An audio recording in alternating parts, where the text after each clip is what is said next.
Hello everyone, welcome to What If Deku Had a Hidden Quirk called Female Supreme Flame Fox movie. Before we start, please go support Thinks36 for writing that awesome fanfic. After a day of training with All Might to receive All for One, Izuku is attacked by a villain. His quirk activates, and he escapes but passes out in the middle of the road. He thinks the entire thing was a dream but hasn't seen any of his changes yet. Chapter 1. Izuku Midoriya is a 4-year-old boy who dreams of becoming a hero like All Might. Unfortunately, in this world of quirks, his quirk hasn't shown any signs of existing while his friends already have theirs. He is then alone when everyone finds out he is quirkless, and it continues through his last year of junior high. Izuku's POV, 4 years old right now. Finally! Today is the day I will finally know what my quirk is. I hope it's something as good as All Might's quirk. Mommy, when are we going to the quirk doctor? I yell. In a few minutes, honey, but if my little hero is ready, we can go early, Inko says back to me. Time skip to the quirk doctor's results. The doctor then comes back with the results from the quirk assessment in his hands. Well, Mrs. Midoriya, we found that your son does indeed have a quirk, but it is a rare thing that we call a hidden quirk. This means that his quirk will never appear unless under extreme circumstances. In a way, he is basically quirkless, he says, not showing any signs of lying or joking. Well, I'll just wait until my quirk appears then, I say, trying to make the best out of this situation. Time skip to when the teacher announces that Bakuga plans on going to U.A, last year of junior high. What? The entire class yells. The passing rate is too low. That's the best school around. It's almost impossible to get in. How are you going to make it in? Kaken just scoffs and says, I aced the mock exams. It's obvious I'll become the next number one. But much to my worst fears, the teacher also says, oh yeah, Midoriya wants to go to U.A too. Dead silence. Then everyone starts to burst out laughing. You're basically quirkless. There's no way you can get in. Only doing the written exam won't get you through. Kaken then looks at me and says, don't get in my way, Deku. I am going to be first, and you won't take that away from me. I quickly respond, it's not like I'm trying to compete with you or anything. Believe me. But he doesn't listen. He goes over to me and blows up my desk and yells, you will never be able to be with the best of the best. You will just die in the exams. He seriously scares me, and with the tiny bit of courage in me I say, we won't know you until IT try. But that only makes him madder. He backs me up against the wall and yells to me, you should just quit before you humiliate this school even more. This I thought was what everyone else was probably thinking too. Since I was basically quirkless, everyone would blame me if the school got a bad reputation. Time skip to after classes are over. Thankfully, I managed to get through the day without any major incidents happening. I checked the news on my phone. Apparently there was a villain attack this morning and the heroes beat the villain. I should take some notes about it in my hero analysis for the future notebook before I forget about it. But I grab my notebook out of my bag. It is pulled out of my hands by Kaken. Holding my notebook, he says, we're not done yet, Deku. He then looks at my notebook and smiles. What's this? He says. Hero analysis for the future? So you're taking notes on how to be a hero? How pathetic! I frantically reply. Just give it back already! But obviously it does nothing to help me, and instead, he blows it up in his hand and throws it out the window. He then starts his greatness speech again. The top heroes show potential early on, and people can tell that they are destined for greatness. When people hear about me getting into U.A from this crappy school, they will know that I will be the next big thing. He puts his hand on my shoulder and uses his quirk lightly so only smoke comes out, and continues. So here's some advice. Don't even think about applying to U.A or else. You'll never become a hero, and if you really want to become one, hope for a better quirk in your next life and take a swan dive off the roof of the school. He leaves the room, and I'm now by myself in here. I guess some of what he said is true. I don't even know what my hidden quirk does. It could be something as useless as super smell. I'll just go home. On the way from the school to Izuku's house. Nobody seems to ever take me seriously when I say I want to become a hero. They always mention my basically useless quirk, and then say it's impossible. I just have to not believe them. I have to believe in myself and that I can be a hero. I mean, I'm lucky enough to have accidentally found my notebook. As I go under a bridge on my way home, I suddenly hear something behind me. I turn around and I see a sludge villain come out of the sewer. He looks right at me and I freeze in place. I know that his quirk is a mutation quirk, which means that I am so scared that I can't move at all. He lunges towards me and engulfs me with his body. I instinctively start moving around, thrashing my body around to try to free myself, but it does nothing. He notices my efforts and tries to stop me. "Stop struggling, it will be easier for both of us. Either way, you're going to die soon and I'll be free to use your body," he says, continuing his attack. Maybe if I had a different quirk I could possibly do something. My vision is getting fuzzy and my head is hurting. I'm getting incredibly dizzy from this villain and I can't do anything about it. I didn't think that this would be how I die. I didn't want it to be like this at all. Suddenly, I see a figure come out of the sewer, and they look like they are a hero, but I can't tell who it is. The villain tries to run away with me and says, "Crap! How did they manage to track me down?" I start to lose consciousness, but before I pass out, I can see the hero yell, "Smash!" and throw a punch which splits it into a bunch of tiny pieces. I also go flying, but I land partially of my head, which knocks me out. Tiny time skip. I wake up to someone repeatedly slapping my face lightly. I remember what happened and I quickly check myself, thankfully finding no injuries. I look up expecting to find some random unpopular hero there, but instead what I see shocks me. All Might saved me. I need to get his autograph. I frantically look around for something he can write on, but he says to me, "Don't worry, I already signed this book of yours." He hands me my notebook and I can't contain my excitement any longer. "Thank you so much, All Might. I will cherish this signature forever. This will be passed down in my family for generations." I realize what I just said and try to calm myself down, but something else comes to my mind. "All Might, what happened to the villain that attacked me?" I ask. He replies, "After defeating the villain, I trapped it into some soda bottles." He shows me the soda bottle full of sludge. He then turns around and says, "I must go now, there are more places to go to." Hearing this, I become extremely disappointed. I still have so many questions to ask him, but he's leaving already. Chapter 2. All Might's POV. I can tell that the kid isn't happy with me leaving, but I am nearing my limit. I put the villain into my pocket and jump off into the city towards the police station. As I glide through the air, I can feel that something isn't right and my leg feels heavier than usual. I look down and see the kid I just saved hanging onto my leg.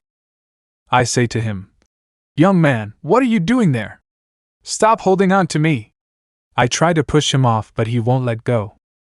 "If I let go, I'll die," he barely manages to say in the wind. "Oh, that's right," I admit. I decide to go to a nearby building to drop off the kid. We land safely on the building, but I can feel that my limit is seriously close. I have to find out how to make him leave quickly. I say to him, "Go downstairs through that door over there and the people there will let you out." I try to walk away, but he doesn't leave. Instead of leaving, he says to me, "All Might, can I ask you a question?" Izuku's POV. I am extremely nervous, but I still manage to get out. "All Might, can I ask you a question?" I can see a tiny bit of smoke coming out of All Might, but I ignore it. I decide to ask All Might the question I've always been wanting to ask him. "All Might, can someone like me who has a quirk that basically does nothing be a hero? Do I have any chance of being a hero as great as you?" I ask while looking at the ground, wanting to know the answer badly. But as I look up, I see a skinny man instead of All Might standing there. I scream and the man tries to quiet me. The man tells me, "I am the real All Might. The All Might you see all the time is just my muscle form. It has a limit to it, but you can't tell anyone about this." I don't know what to say, but All Might continues anyways. He continues, "And to answer your question earlier, I am very sorry to tell you this, but in this society, you need a good quirk to be a hero. You should try to be a police officer or something like that instead of you want to be a hero. My hopes are crushed when I process what he says, but I still hold on to a little hope for being a hero. Time skip. All Might left me, but at least I managed to get down from the building. I guess that I should just face the reality that I can't be a hero. Even All Might himself said so. Even though I already knew it from the start, I worked so hard to try to ignore it. There's a crowd gathering across the street. Must be another hero fighting a villain. But that explosion seems familiar. There is too much people in the way to see who it is, but I shouldn't go look. It'll only make me feel worse than I am right now. I managed to get a peek at the villain. But it looks awfully familiar. Wait, that's the villain that attacked me. How did it get away from All Might? I think it was my fault. I was holding on to All Might's leg and I must have accidentally freed the villain from that pocket. According to the crowd, the villain got another junior high student. That must feel awful. They are probably going through the same pain that I went through. There are some heroes nearby, but their quirks can't do anything against the villain. I just hope whoever got caught can hang in there until someone with a better quirk can handle it. The villain turns around and I can see that the student he caught is actually Kaisen, and he's using his quirk to cause a lot of destruction. I can only see him now and nobody else, and before I realize it, my legs are running forward towards him. I can hear all the heroes behind me telling me to stop, but I can't. I get really close to the villain, and since I still have my backpack on, I throw it at the villain's face and I get a lucky shot with a book corner hitting its eye. I try to free Kaisen from the villain, but my hands just pass through its sludge body. Kaisen yells at me. "Why are you here?" I respond. "I don't know either. My legs just started moving on their own, but you looked like you needed help." The villain then angrily yells, "Stop interfering. I almost got him, so stop getting in my way." The villain then tries to attack me, but before he hits me, Kaisen and I are pulled away by somebody. That same person yells, "Detroit Smash!" and defeats the villain with a punch. Wait, does that mean he saved me again? All Might is here now? Wasn't he at his limit? As it starts to rain, the crowd says, "Rain? The air pressure. He changed the weather with one punch. That's All Might." The heroes managed to capture the villain and then went over to me to scold me.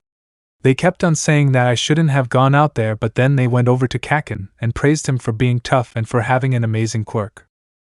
Time skip. As I walk home, I realize something. Why didn't my quirk activate? Didn't that count as an extreme situation? Maybe since the villain was planning on still using my body, the quirk would stay alive and didn't think it was an extreme situation. I guess I have to apologize to All Might too. I'll just leave a message in the mail and hope he reads it.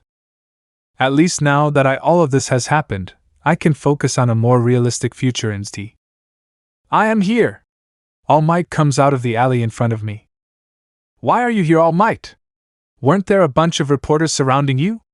I ask, extremely confused. Escaping the media is nothing to me. After all, I am all in dash, he says before spitting out a bunch of blood and turning into his skinny form. Kid, he continues, I came to talk to you about what I said earlier and to make an offer. If I hadn't heard your story, I would have just been standing there when the villain returned. I also wanted to thank you.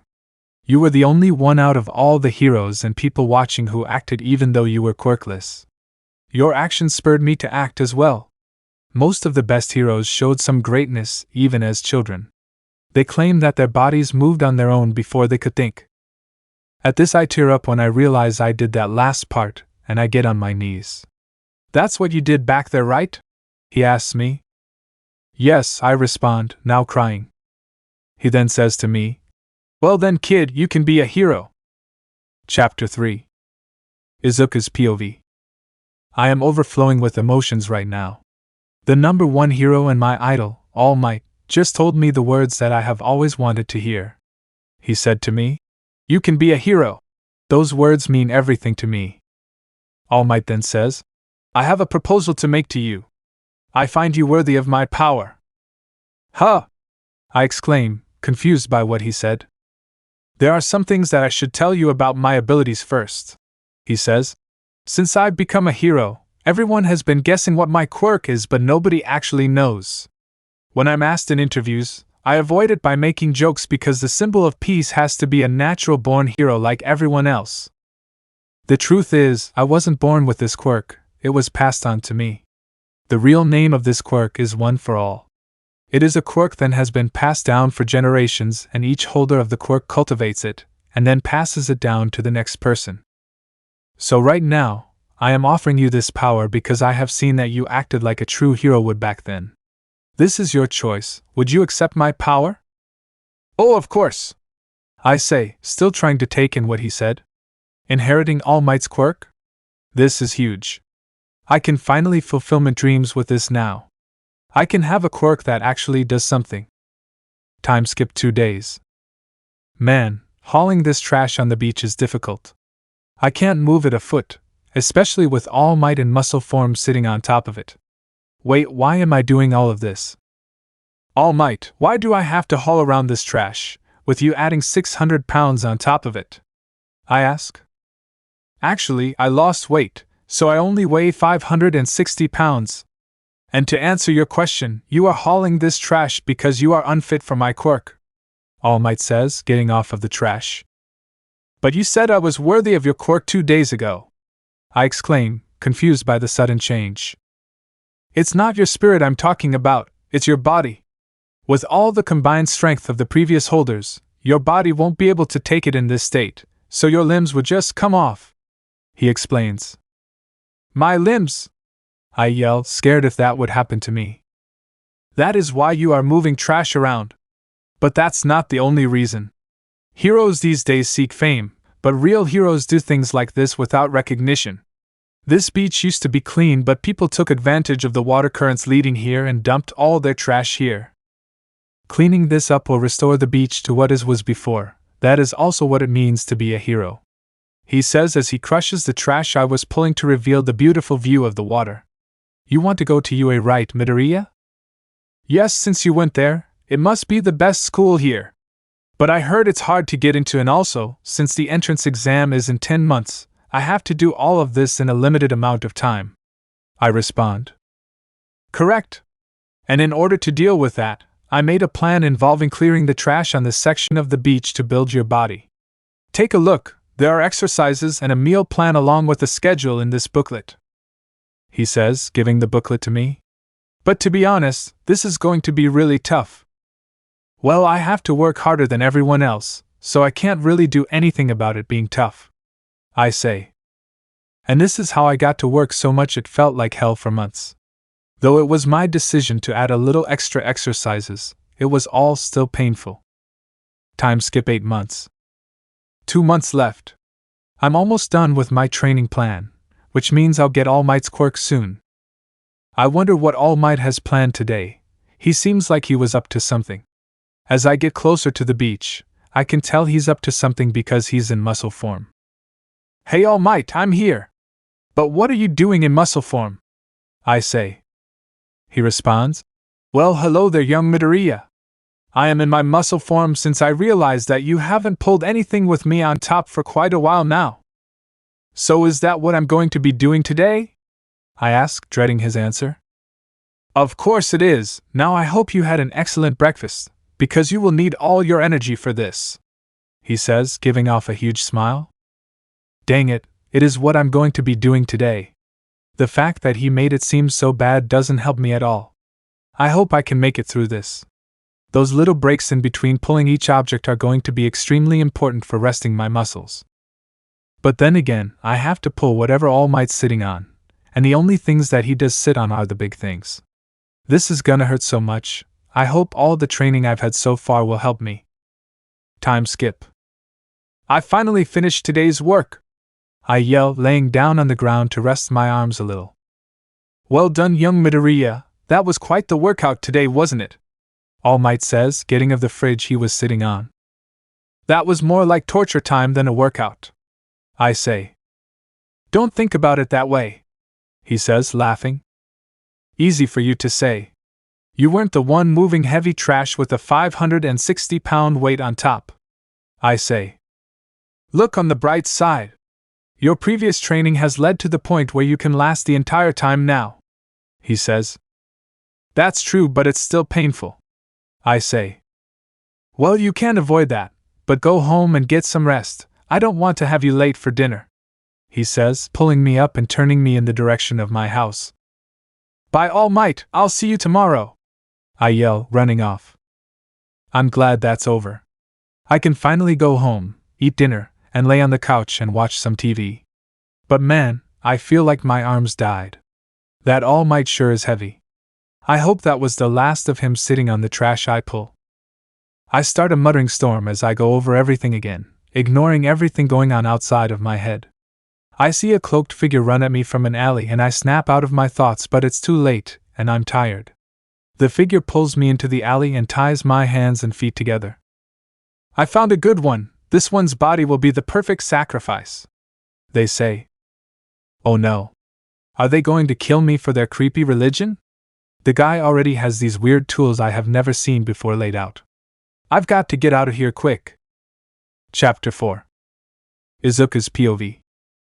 What are you going to do to me? I asked the cloaked figure. You are going to be my sacrifice. I'll just simply kill you and then burn your body parts one by one, they say. Why are you going to do this to me?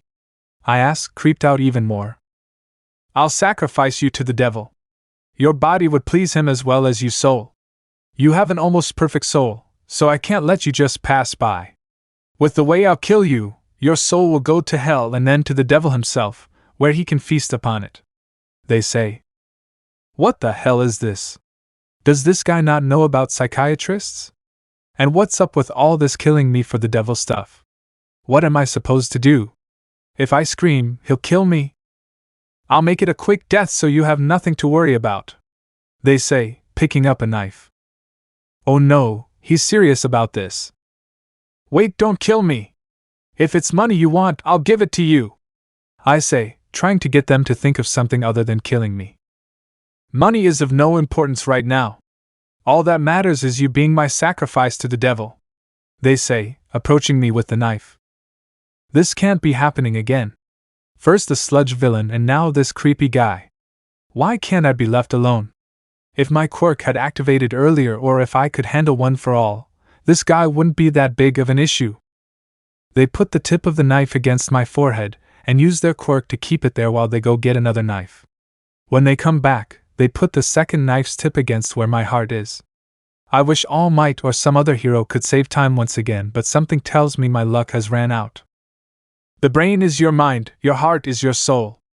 Together destroyed, you shall go to hell, they say, putting both of their hands on the knives.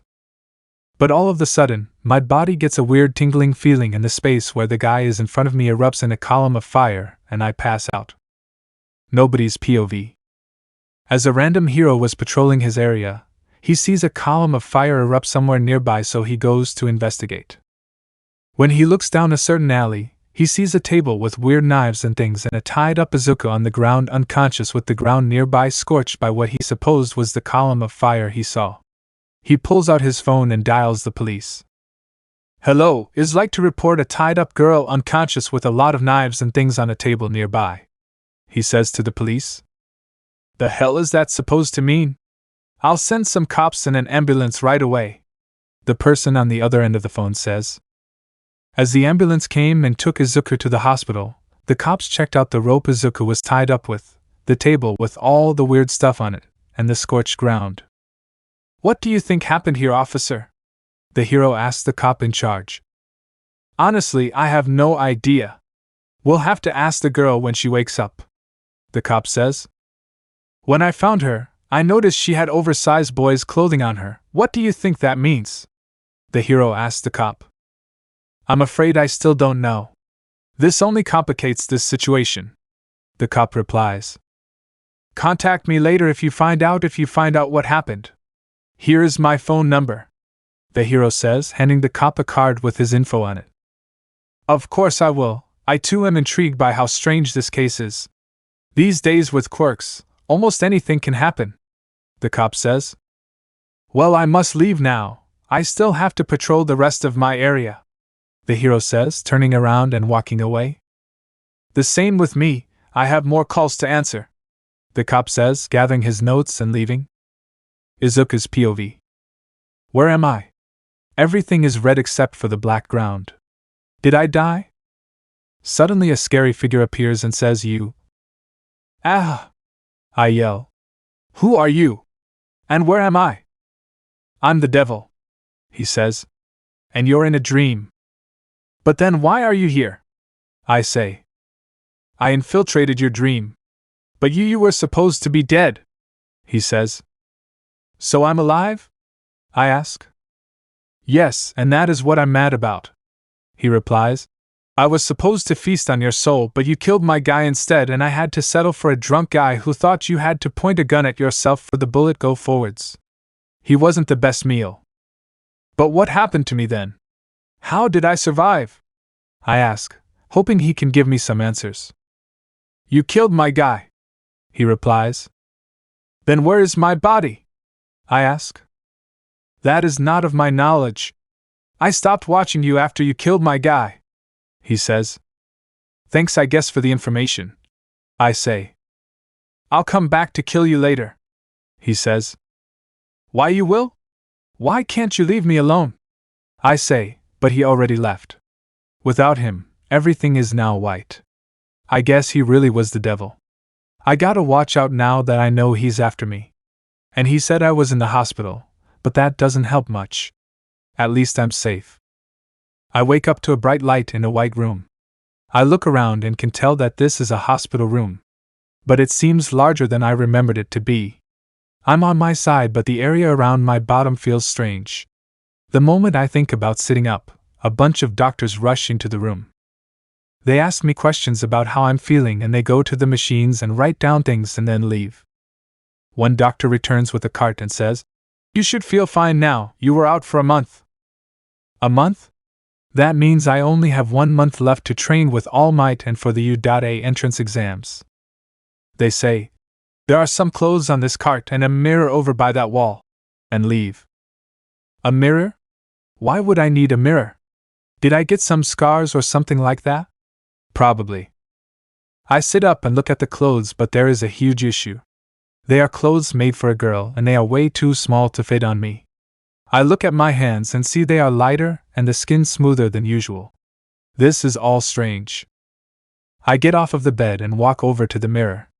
Instead of myself, I see a little girl with what looks like a tail instead. I look closely and see she has animal ears too and red eyes. I take a step back, but so does the girl. When I blink, the girl blinks. I wave my hand and so does the girl. I say, hello, and so does the girl, but no noise comes out, only her mouth moves. I start muttering nonsense, and the girl does exactly the same. Wait, could this mean? Is this girl me? Chapter 5. Izuku's POV. Ugh. I think I passed out. That was another weird dream. I hope the crazy dream stops soon, or I'll have to talk to someone about it. But that second dream did seem pretty real though. I think I'm in the hospital, but why am I on the floor and not on the bed? I get up, my head still dizzy, and see a mirror. But there's a little girl there instead of me. I get it. I'm hallucinating. I better get some help. I see a cart with clothes on it, but the clothes look like they would match the little girl I saw and not me. There's a note there saying, Come out when you're ready. Of course I would do that. Why would they need to put a note there? I look back at the mirror to check up on myself, but instead I still see the same little girl from before. I move and she copies me exactly. Reminds me of that second dream. Wait a minute, was that not actually a dream? Oh no. It wasn't a dream. This is really bad. How am I supposed to get used to this? What do I do? I guess I should see what I have to deal with. I look in the mirror to check my new self out. I now have long blonde hair, red eyes, smooth white skin, animal ears, and a tail. My arms and legs are smaller and thinner than what I would have liked. There's a tape measure next to the mirror, so I decide to see if my height changed at all. I stretch it out, but when I look at the number, expecting to be 5 feet 7 inches, but instead I'm 3 feet 6 inches. I'm a female, but luckily I don't have any breasts. That would have been embarrassing. I speak random words and find out my voice is lighter. But the main issue is that I look like a little kid instead of a 16-year-old. What is Kaken going to think if he sees me like this? But he won't know it's me unless I tell him. I'll just have to hide it from his as long as I can. This going to be really annoying and hard to do. I put on the clothes and I open the door and look around. There are people there already waiting for me and they motion for me to follow them. I follow them down the hallway and into an office. There is a table with a bunch out chairs around it. They all sit down and so do I, but I can barely see over the table. It looks like this is an interview but with a lot more people. One of them starts. So, young girl, what is your name? We haven't found anyone that looks like you in our files. My name is Izuku Midoriya, but I don't know why I look like this either. I say, remembering that I look completely different. One person starts typing on a laptop and then says, Izuku Midoriya, the boy who went missing the same day you got here. It may be true, but we need more evidence to confirm your identity. Right, of course they won't believe me right away if I say that. My mother is Inko Midoriya and my father is Hisashi Midoriya. I'm 16 and my mom knows that I want to become the #1 hero. I also went to Aldera Junior High. I say, hoping that it will be enough. It's all true. We'll notify the mother and tell her to come. A person that looks like the detective says. What do you remember from when you were in that alley? The first guy asked. I remember that there was this crazy guy going to kill me for the devil, but a column of fire decimated him and I passed out from there. I respond. They write down what I said and then continue asking. Do you know what caused that column of fire that saved you? No, I wish I knew what caused it too. I respond. Do you by any chance have a quirk? The same guy asks me. Yes, I do, but I was told it was a hidden quirk, so I was basically quirkless. I say. All the people in the room whisper to each other, and then one of them says to me, We have enough evidence to believe that your quirk made that column of fire since the hero that found you didn't see anybody nearby at the time it happened. Since your physical change was at the same time of that event, we also think that your quirk changed your body too. Would you like us to call a quirk doctor and see what your quirk is? Yes, I would like for a quirk doctor to come. I say, shocked that I finally have a quirk that I can use. I need to tell this to Almight. Wait, how will I get to Almight? He probably stopped going to the beach after I disappeared. I guess I'll go to the beach to finish cleaning it so when he hears about it, he'll know that it was me. But my arms and legs are tiny. How am I supposed to do it in 1 month? Our quirk doctor is unfortunately busy, you'll have to do it tomorrow. The guy on the laptop says, after typing quickly. That's alright, I can wait 1 day. I say, but inside I'm really disappointed that I can't do it today. But I guess I have things to do already, like explaining all of this to my mom. You can go to the lobby for your mom to pick you up and hopefully, you can get with the quirk doctor tomorrow. There are signs that will guide you where to go. One person says. I get up and go to the door but hit my head on the door handle accidentally. Ouch, I really need to get used to doors. As I wait in the lobby, I find a small mirror in my pocket, so I use it to look at myself more. My ears and my tail are the same color as my hair, and the tips of both are white. At least I don't have an animal nose or any paws. I'll have to talk to my mom about getting new clothes and then changing them so I can wear them with my tail. Now that's gonna be embarrassing. I wish I could test my quirk out here, but since it's involved with fire, I can't risk it. I guess I'll just have to wait. Tomorrow is gonna be a big day. Chapter 6. Izuku's POV. I see my mom walk into the hospital looking around the lobby expecting to see a green-haired boy but not seeing one. She goes up to a person who works here and asks her something. My best guess is that she's asking where I am. The lady points to me but my mom doesn't believe her when she looks.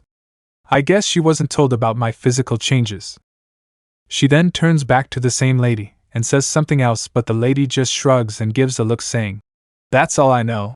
Since the lady can't do anything else, I decide I should help. I walk over and I signal to the lady that she can go now. I then say to my mom, Mom, it really is me.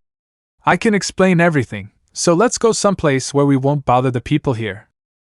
She says, Okay, but you better not be lying about yourself. Your explanation better make sense. I think it will make complete sense.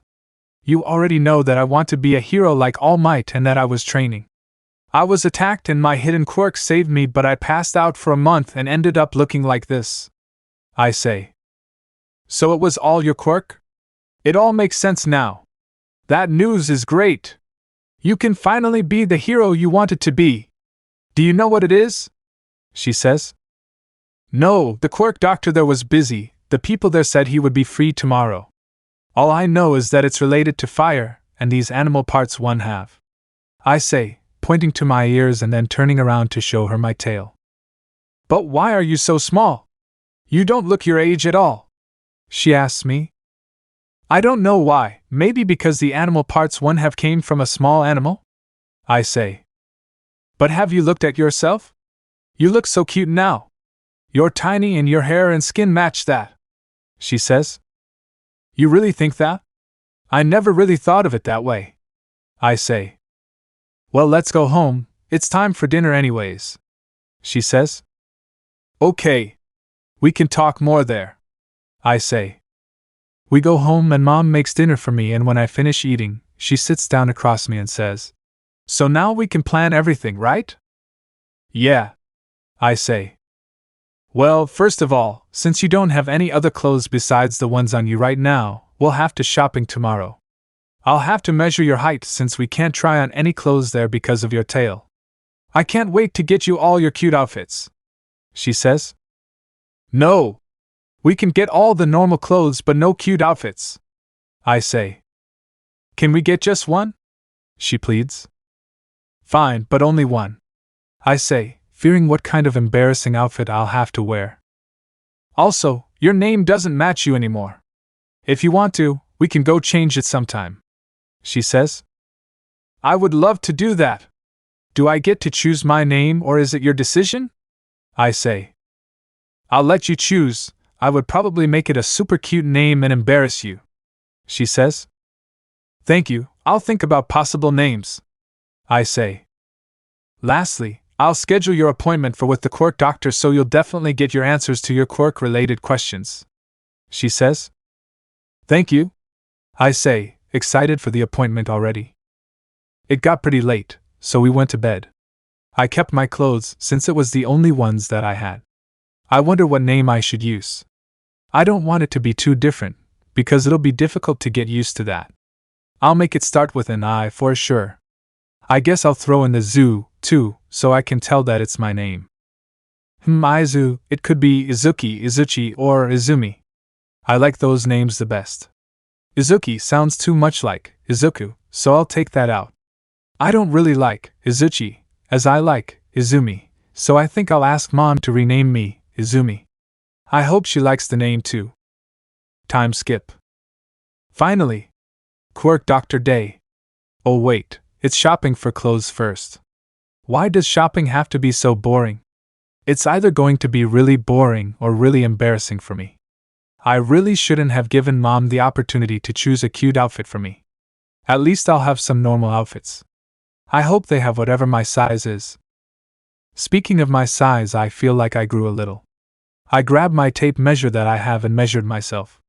Sure thing, I'm now 3 feet 9 inches. I guess my quirk overdid it, and my body decided to fight back, and grew more. My body parts still look the same though, only my height changed. I hope I don't grow tomorrow because I'll have to get more clothes again. Tiny time skip. After I finished shopping for clothes and convincing Mom to make me try on only 3 of her cute outfits instead of 10, it was finally time for the appointment with the quirk doctor. Mom and I went to the hospital and sat in the lobby to wait for our names to be called. I remember that I hadn't told her what I wanted my name to be, so I decided to tell her now. Mom, remember how you let me choose a new name? I say. She responds, Yes, did you come up with name already? Yeah, I decided on Izumi. Do you like it? I ask. Of course I do, it's a great name, she says. Really? What do you like about it? I ask. She smiles and says, Well, I think it's really cute. Of course, that's what she's thinking about. Not even anything about how it's similar to my original name. I bet she didn't even think of that. I don't feel like telling her, so I just have to hope that she realizes it when she says it out loud or writes it down. Izuku Midoriya, you're next! Yes. It's finally time to see the Quirk doctor. Mom, let's go! I say, getting excited. All right, just calm down, you'll scare the Quirk doctor away, she says.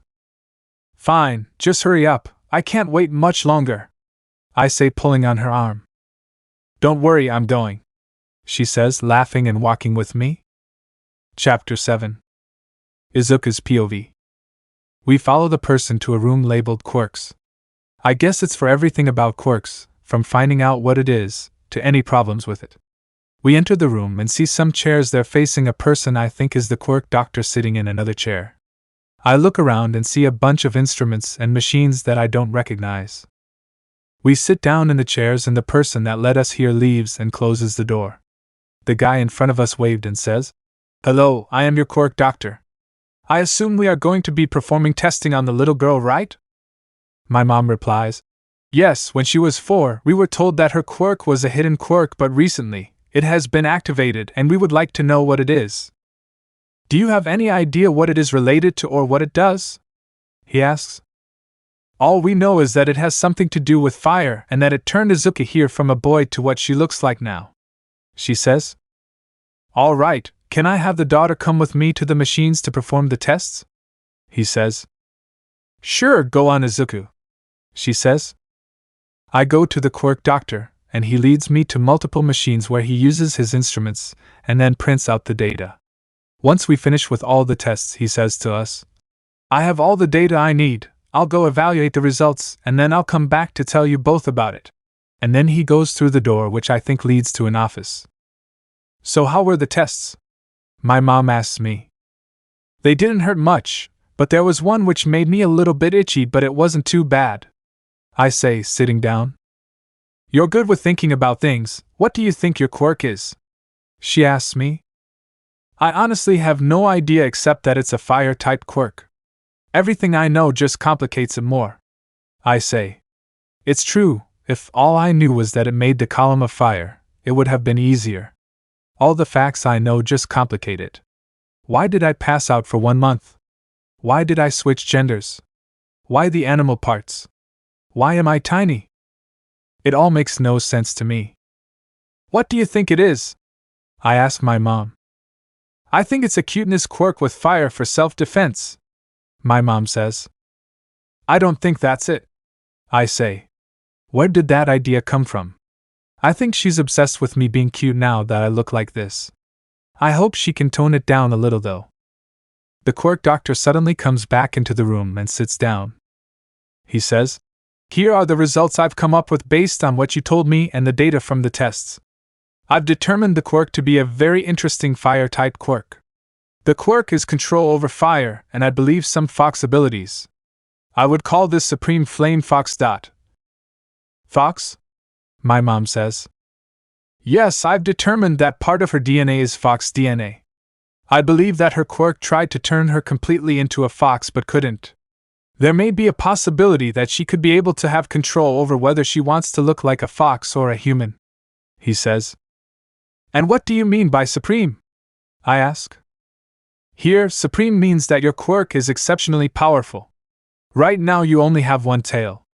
Over time, you will get up to 9 tails, each tail giving you more power.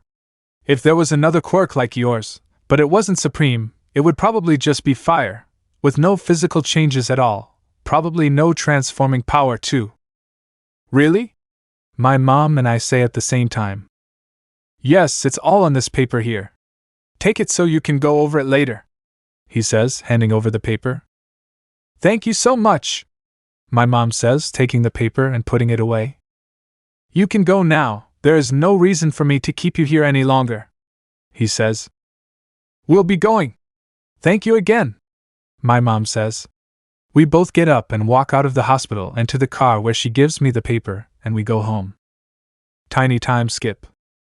We get home and I remember about cleaning up the beach. I ask my mom about it, and she lets me go, train. I think that I could train my quirk there too, there's water if anything goes out of control. Another tiny time skip. Arriving at the beach, I suddenly realize that my arms and legs are really thin compared to what I looked like before.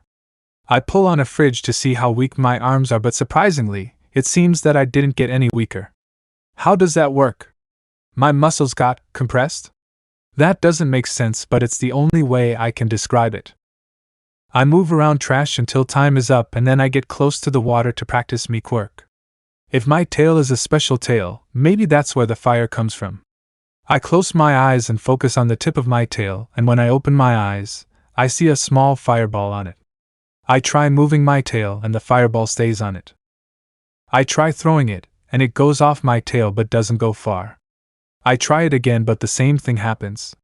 I do it one more time, but this time, I focus more on the fireball when I throw it, and it goes much farther and lands in the ocean. This is so cool. I can do so many things with fireballs. I wonder if I can control where it goes if I get enough practice. I can't wait to figure out what else I can do. I think that I can turn into a fox?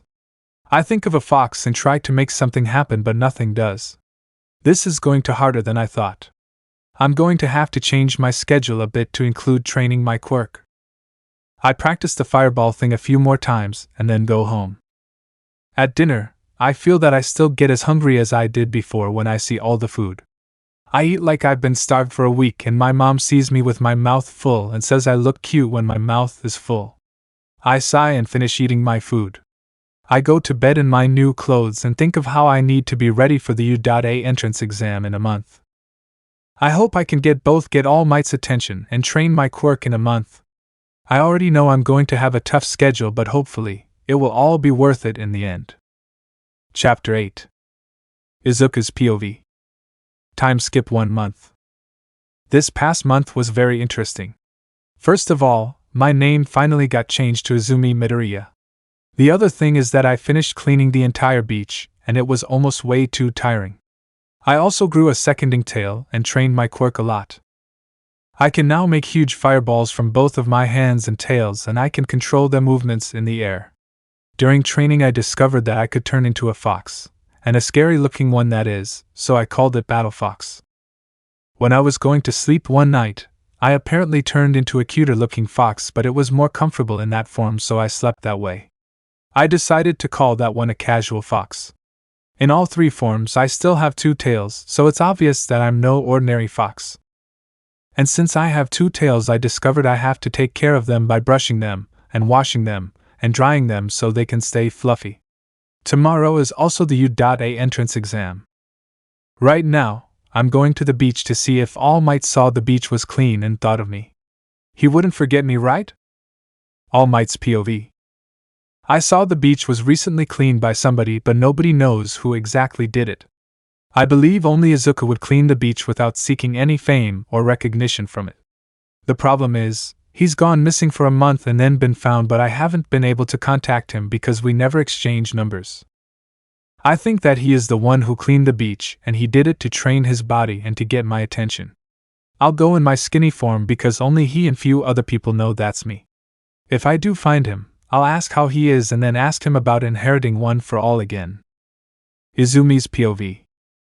I get to the beach, but there is no All Might in sight. There's not any other people here either, so I'm alone. I'll wait to see if All Might comes or not. I hope I didn't come too early or too late.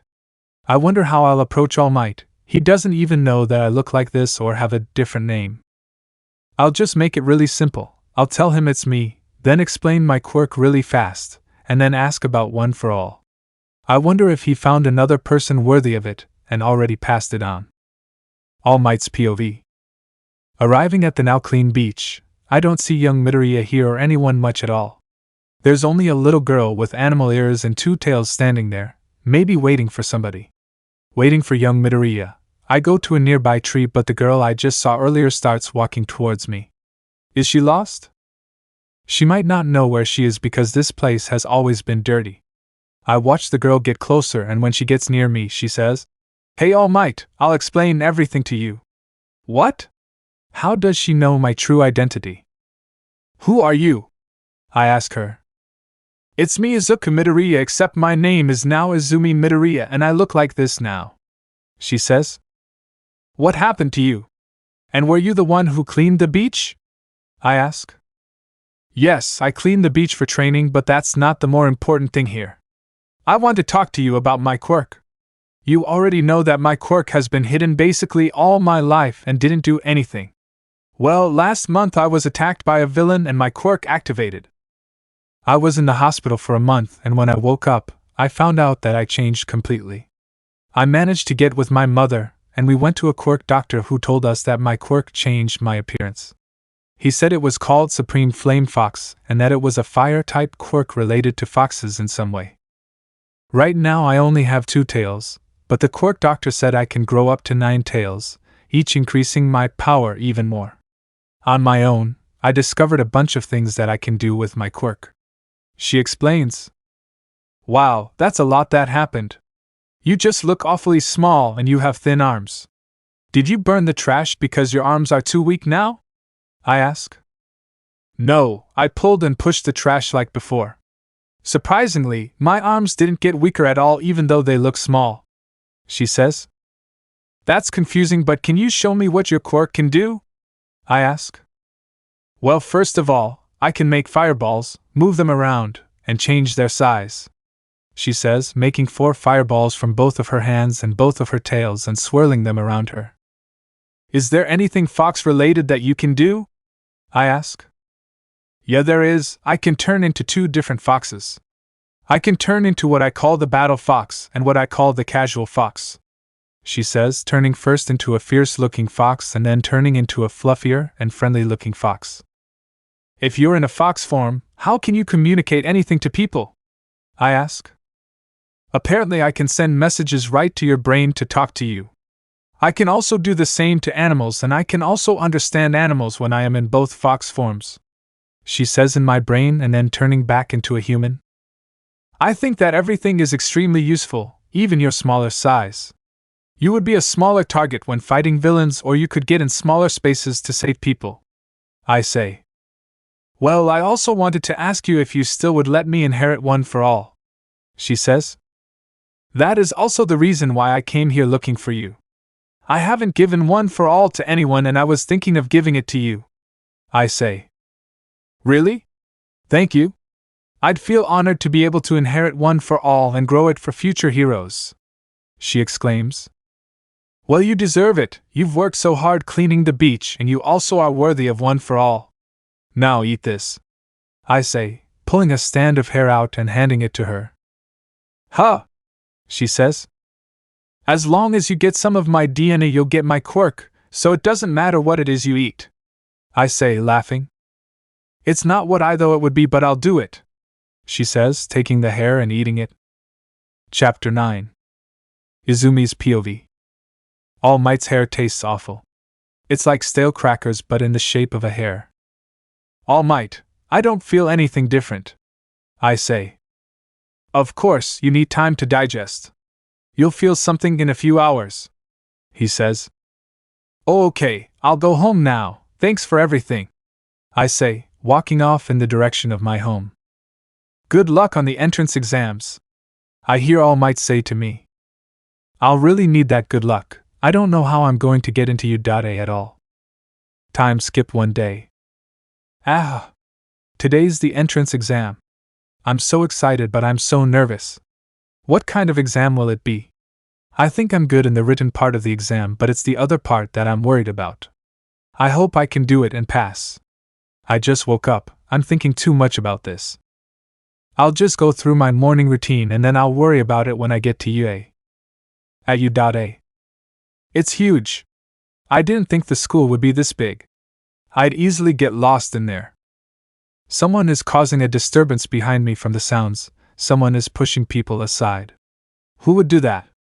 I feel like Kaken would do that. I look behind me and it actually is Kaken.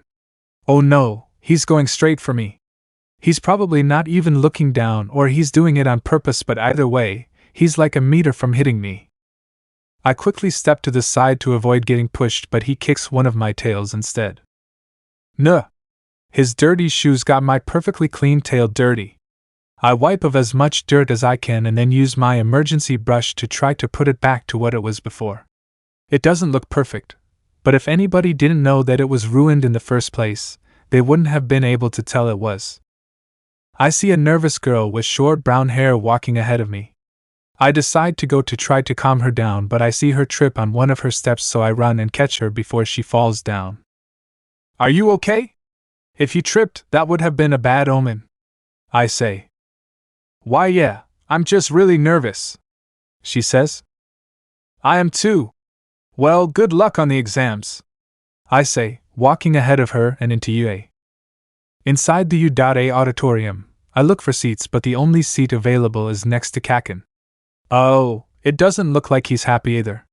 I take a seat and he scoffs. At the front, I see the voice hero present mic. Is that really him? I listen to him on the radio every week. He yells, "Welcome to U.A. Everyone say HEY. But nobody says anything. That's alright, I'm also nervous. I'll tell you about how this will go. Are you ready?" He yells. "Yay!" He yells, but nobody says it with him. It's as quiet as a cemetery here. "Now pay attention. We'll test you by putting you through a 10-minute run at our city replica. You can take anything you want. There will be a large amount of villains spread across the battlefield. There will be 3 different types of villains, and they will be assigned point values according to difficulty. Using your quirks, defeat as much villains as you can to gather up points and get a high score. And don't think about attacking other people or any anti-hero stuff because that's against the rules," he explains.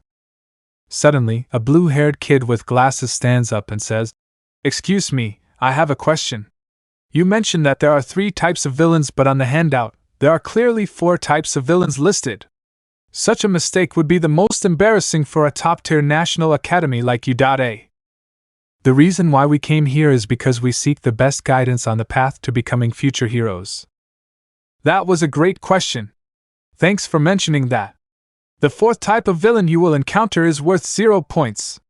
There is only one of those, and their thing is that they go on a rampage when they are crowded. Present Mike responds. "I see. I apologize for being rude," the blue-haired kid says while bowing down and taking a seat. "Well, that's all from me. Now let's get on to the main event. Plus Ultra," Present Mike says. Afterwards, we went to a designated area where we got split up into multiple groups and directed to our cities. The cities are huge. It's almost as big as an entire town. How many replica sites are there? Thankfully, it looks like Kaken isn't in my group.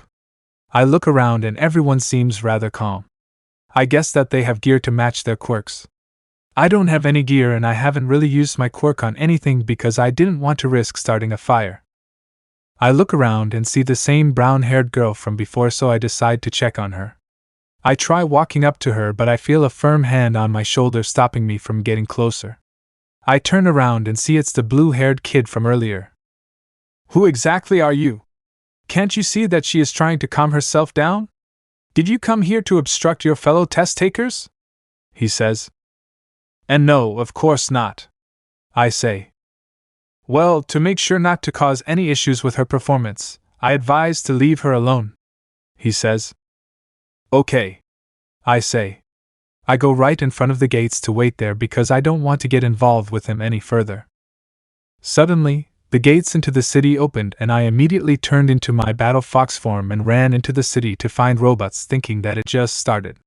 Nobody else goes, so I get confused, but almost immediately, I hear Present Mic's voice saying, "What are you doing? There are no countdowns in real battles. Hurry up and run!" At least I got a little head start. I look behind me and see that everyone is now running, but the blue-haired kid is apparently really fast. I turn right and find a 3-pointer, and since it's made of metal, I decide to make 2 fireballs on both of my tails and send it at the robot while dodging its attacks.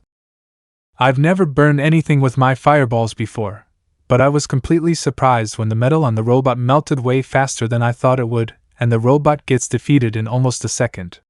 Now this is great. It's going to be so much easier knowing that my fireballs are way more powerful than ordinary fires. I go around melting robots and counting each of them, and I get to 39 points. There's not much time left, but there's not that much robots remaining. There are heaps of metal all over the place, but suddenly the ground starts to rumble, and I see a huge robot taller than the buildings walking around and destroying pretty much everything it can. Is that the zero-pointer? Didn't you data make it way too big? I see everyone run away from it, and I think of doing the same, but I see a familiar brown-haired girl stuck underneath some rock in the path of the robot. Oh no, this is really bad, how do I help her? Chapter 10. Izumi's POV. If this goes on, that zero-pointer's going to step on her. It's way too big for me to use my fireballs against it. Everybody else just ran away, so it's just me. I guess my only hope now is using one for all. I haven't used it before, but I'll try using it now. I turn into my human form and I let my body move on its own, and when I jump, I get this feeling in my legs and I go extremely high up in a second, and I'm right in front of the head of the zero-pointer. I ball my hand into a fist, bring back my hand, and I get the same feeling, and when I punch the robot I yell, "Smash!"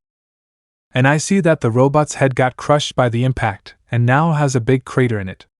So this is All Might's power. The robot begins to explode around its body, but I start falling down. I look at my legs and the arm I just used, and see that they are all broken. Fireballs won't do anything here, and I don't want to risk my fox form getting damaged. I have one arm that's not broken, and I think I know what I can do with it. It will need perfect timing, but if I use my last arm to punch at the ground, I can break my fall. I'll punch in 5, 4, 3, 2 H. I got slapped in the face, and now I'm floating above the ground.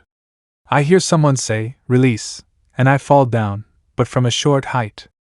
I look up and see the brown-haired girl on top of a robot part about to throw up. I look away as she throws up, but I think that it was her quirk that made me float. I need more points, I say, but I hear President Mike yell, "Time is up!" What? Already? I only got 39 points. Will that be enough to pass?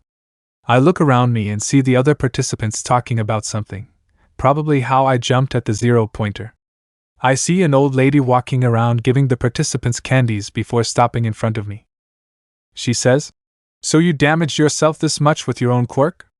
It seems that your body isn't used to your quirk," and then stretches out her lips and kisses me. I start to feel my legs and my arms move, but I'm getting really tired. I guess this is her quirk because I'm definitely falling asleep. Time skip 1 week. I made it back home from the test and my mom was really happy, but I was still stressing out about whether I got enough points to pass. I'm on the couch and the letter from U.A should be arriving today, but I don't know if I really want to read it. Ever since the day of the test, All Might hasn't contacted me at all. I don't know what it's supposed to mean, but it just feels bad. I know that I did pretty well on the written portion, but I just hope that 39 points was enough for me to pass. Suddenly, my mom comes in the room on the floor with a letter in her hand and says, "It's here! The letter! It's finally arrived! It's here!" I guess now's the time to see the results. I go into my room to open it alone and I sit down at my desk. I open the letter, but a small circular object falls out along with the paper. It lands on my desk and creates a projection. I see All Might in his muscle form and in formal clothes, and he says, "This is a projection." What? All Might? I thought that this letter was from U.A. He continues, "It's been a while, sorry for not contacting you. The reason I am in town is because I am going to teach at UA. I am here to talk about the exams. Even if you pass the written portion, not getting enough villain points in the practical naturally means you failed. I knew it, I didn't pass. I just didn't get enough points. But that's not all," All Might says. "Let me entertain you. Watch the screen." And he puts a video on a screen behind him. On it, I see the same brown-haired girl from the exam. She came to see us right after the exam ended. Why? Keep watching, All Might says. "Excuse me, the girl says to present Mike.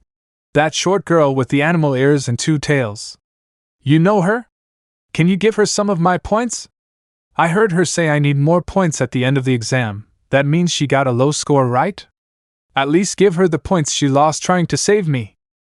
All Might says, "You've moved others with your actions more than any quirk could. You see, in this exam, we weren't just watching for villain points. A hero course who rejects people who do the right thing is a failure of a hero course. Rescue points were also counted here. The judges saw the heart of a true hero in you. Izumi Midoriya, 30 points. Meaning you passed. Come over to U.A. This is now your Hero Academia.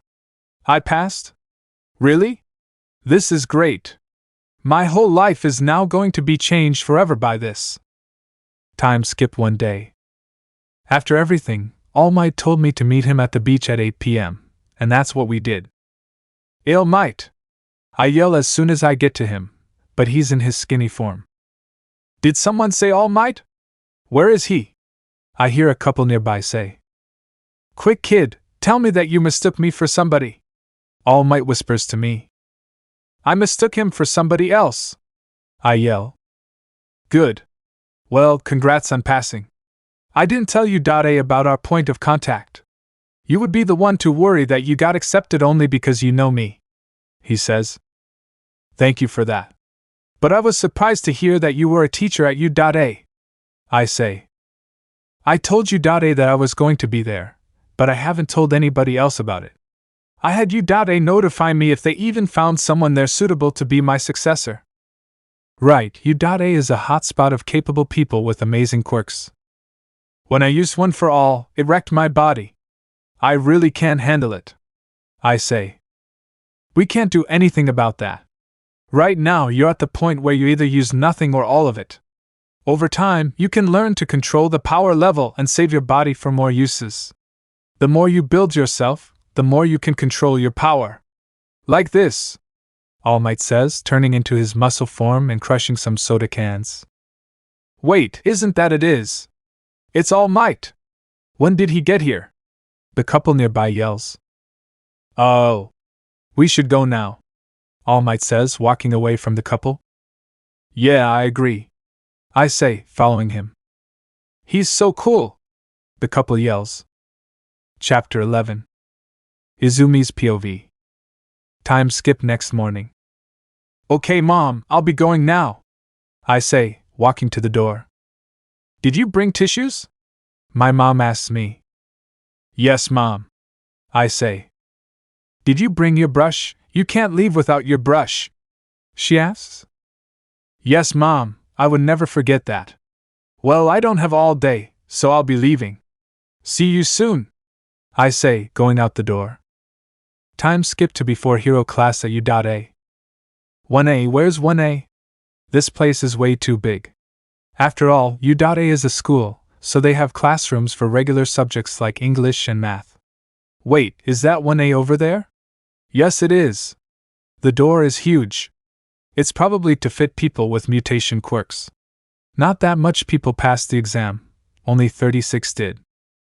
There are 2 classes, so my class will have 18 people in it. If you put Kaken and that blue-haired kid in 1B, I'll be eternally grateful to them. I open the door and look inside, but sadly, I see both Kaken and the blue-haired kid in there. In fact, they are arguing about Kaken's feet on his desk. The blue-haired kid sees me and walks over to me. Oh, he says. Hello, the name is Ida Tenya. I am from Somei Junior High School. Somei? That's a private school, no wonder he talks like that. I am Izumi Midoriya. And nice to meet you, Ida, I say. I'm pretty sure Kaken heard my name, he'll definitely be asking me about it. Midoriya, I must hand it to you. You found out the real purpose of the exam, didn't you? With that 0-pointer, only you noticed. I, on the other hand, was blind to it, Ida says. But I didn't notice it either. Hey, it's you, the short girl. I'm glad I found you, I hear behind me. I turn and see that it's the brown-haired girl. She in 1A too? You actually made it. Good thing that your worries about not getting enough points are gone now. I wonder if the ceremony will be today. And I also wonder what the teacher is going to be like. I'm so anxious, she says. If you're looking for friends, do it elsewhere. This is the Department of Heroics. We don't have time for ceremonies either. A creepy long-haired guy on the ground in a sleeping bag says, getting up and out of the bag. I'm your homeroom teacher, Aizawa Shoyuta. Nice meeting you. Put these on and then meet me on the P.E grounds, he says, pulling out gym clothes of different sizes and giving them to the entire class. At the P.E grounds, A Quirk apprehension test? The entire class yells. You all know U.A's reputation for freedom on campus. That applies to us teachers as well. In junior high, you did multiple physical tests without using your quirks. The country still hasn't gotten to standardizing tests with quirks, Mr. Aizawa says. Bakugo, how far could you throw a softball in junior high school? Mr. Aizawa says to Kaken. 67 meters, Kaken says. Try using your quirk this time. Don't hold back, Mr. Aizawa says, giving him a softball. Die, Kaken yells, throwing the ball with a big explosion. It's important to know your limits. That's the first step to figuring out what kind of heroes you'll be, Mr. Aizawa says, showing us a device that says 705.2 meters on it. That looks like fun! 705 meters? That's crazy! Wow, they really do let us use our quirks, the class says. This looks like fun, you say? I'll make it fun. The student who places last in total points will be expelled. Our freedom means we can what we want with our students. Welcome to the Department of Heroics, Mr. Aizawa says. What? That's too unreasonable, the class complains. Natural disasters, huge accidents, villains.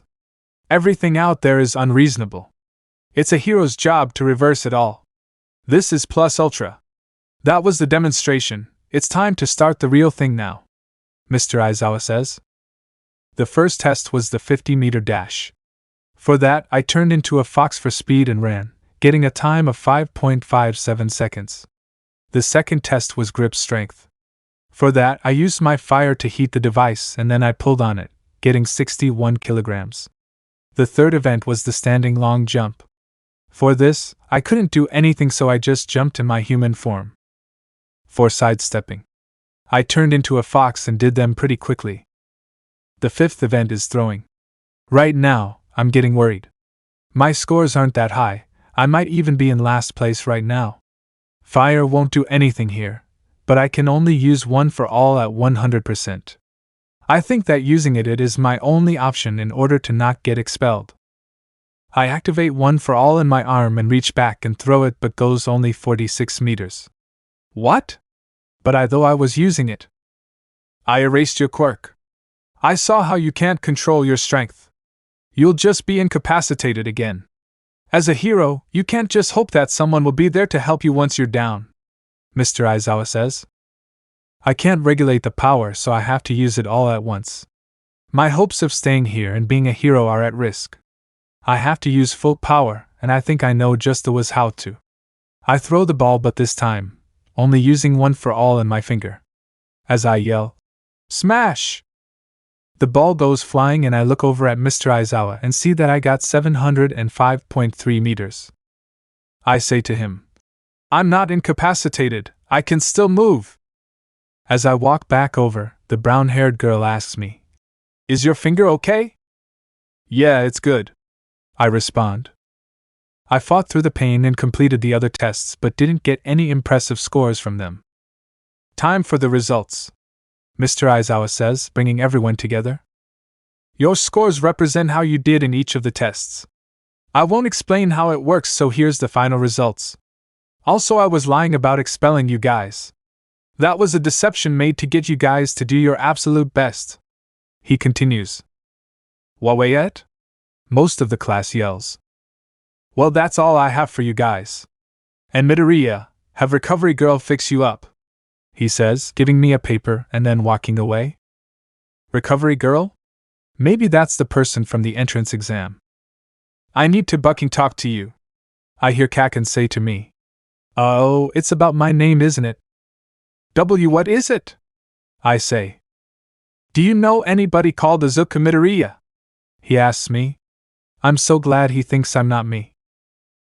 He's my cousin, I say. Grrrr, he says, stomping away. As he walks away, I barely hear him say, Damn, Deku didn't tell me he had a bucking cousin. Good, I got away. Time to go home now. I go to Recovery Girl and then I start to go home. How's your finger? I hear Ida say behind me. Dang, I didn't make it very far before someone approaches me. It's good, thanks to Recovery Girl, I say. But Mr. Aizawa sure did fool us. He made me think this is how it is at the top, but then again, it was our own instructor who deceived us like that, he says. At first I thought Ida was scary, but actually, he's just really serious. Hey! I hear behind us. I turn and see that it's the brown-haired girl again. I'm Ochako Uraraka. You're Tenya, Ida, and Midoriya, she says. Izumi. First name's Izumi, I say.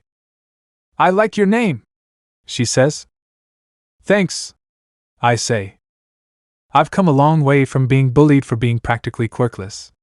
Even making some friends makes me feel amazing. Chapter 12. Izumi's POV.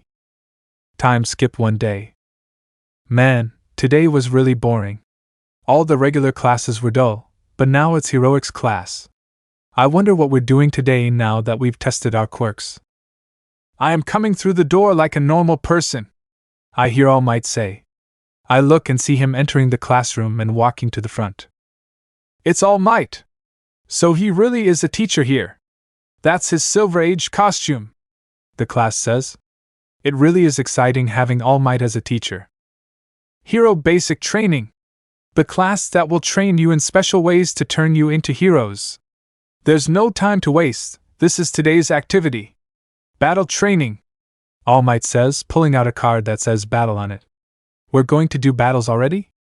I wonder what type of battle it's going to be. And for that you need these, Almight says, pressing a button. Things like shelves come out of the wall, and I can see they are numbered. With the quirk registry and your special request forms you filled out, these are your costumes. A costume is the most basic thing that a hero needs. After you put them on, meet me outside, Almight says. Which one is mine? Maybe the numbers refer to our ranks? That's the only thing that makes sense, but what was my rank again? I think it was 14, but I'm not completely sure. I take costume number 14 and open it, but instead see a really shiny costume. Nope, not mine. I see you are interested in my sparkly and stylish costume, I hear from behind me. It's the blonde guy with the laser quirk from the exam. Sure, I say, giving it to him. I take number 13 this time and open it. I see that this one is a red and white Japanese robes. I think this one is mine. I see that there are also 2 flowers on a piece of paper. I didn't ask for this, why is it here? I look at the paper and see that it says, don't forget to look cute. Put the flowers in your hair. Mom. What? How did she manage to get that in there? I put the flowers in my hair since it would be a waste to throw them away. I go and try to set my costume on fire to see if it is what I asked for. The costume doesn't light on fire, good. It being fireproof will help so much. Here is a picture of Izumi in her costume. That's why it's also the cover. This picture is also not mine. Tiny time skip. After changing, I went outside and saw that everyone else had pretty cool costumes. Hello, Izumi, I hear Uraraka say. Hey Uraraka, your costume is good, I say. Yeah, but I should have written my request better. It came out kind of tight, she says. Don't worry, you can fix it later, I say. Heroics class is the best. I hear a boy almost as short as me say, looking at Uraraka. What does he mean by the "oh, what a pervert"? As a girl, I'll have to make sure to stay away from him as much as I can. Almight, isn't this training area we'll be using the mock city from the entrance exam? An armored personnel says. I guess that's Ida, only he speaks like that. You are correct. Today we will be doing our training here. We are going to be practicing what to do in case of a robbery. Even though this isn't the most common situation, it can be very difficult to deal with. Villains will usually run for it once they get caught in a robbery, and they can leave a path of destruction while fleeing. It's also hard for the heroes because they have to capture the villains while causing as little damage as possible. Many villains work in pairs and so do heroes, so this will be a 2-on-2 team exercise. Almight says. So how do we determine wins and losses? Can we just blow them up? Is there a threat of expulsion? How would we be split into groups? Isn't this cape crazy? The class starts asking all at once. Chinin, and I can't answer your questions if you say them all at once. For this training, there will be a villain team running out of a building with a bag to mimic a robbery. The heroes must stop them before they get away. If the heroes capture the villains, they win. If the villains manage to both get out of the mock city or defeat the heroes, they win. If the villain team wins and still has the bag, they get bonus points. If the hero team wins without causing a lot of destruction, they get bonus points. The teams will be chosen by lottery. Almight says, picking names from a box. Here are the teams. Team A is Ochako Uraraka and Izumi Midoriya. Team B is Shoto Todoroki and Mizo Shoji. Team C is Momo Yayorozu and Minoru Mineta. Team D is Tenya Ida and Katsuki Bakugo. Team E is Yuga Aoyama and Mina Ashido. Team F is Koji Koda and Rikido Sato. Team G is Denki Kaminari and Kyokajiro. Team H is Tsuyu Ajiri and Fumikage Tokoimi. Team I is Mashireo Ojiro and Toru Hagakure. And Team J is Aijiro Kurishima and Hantashiro. All Might says. Hey, we're in a team together, isn't that amazing? Uraraka says to me. The first match will be between these two teams. Team D will be the heroes and Team A will be the villains.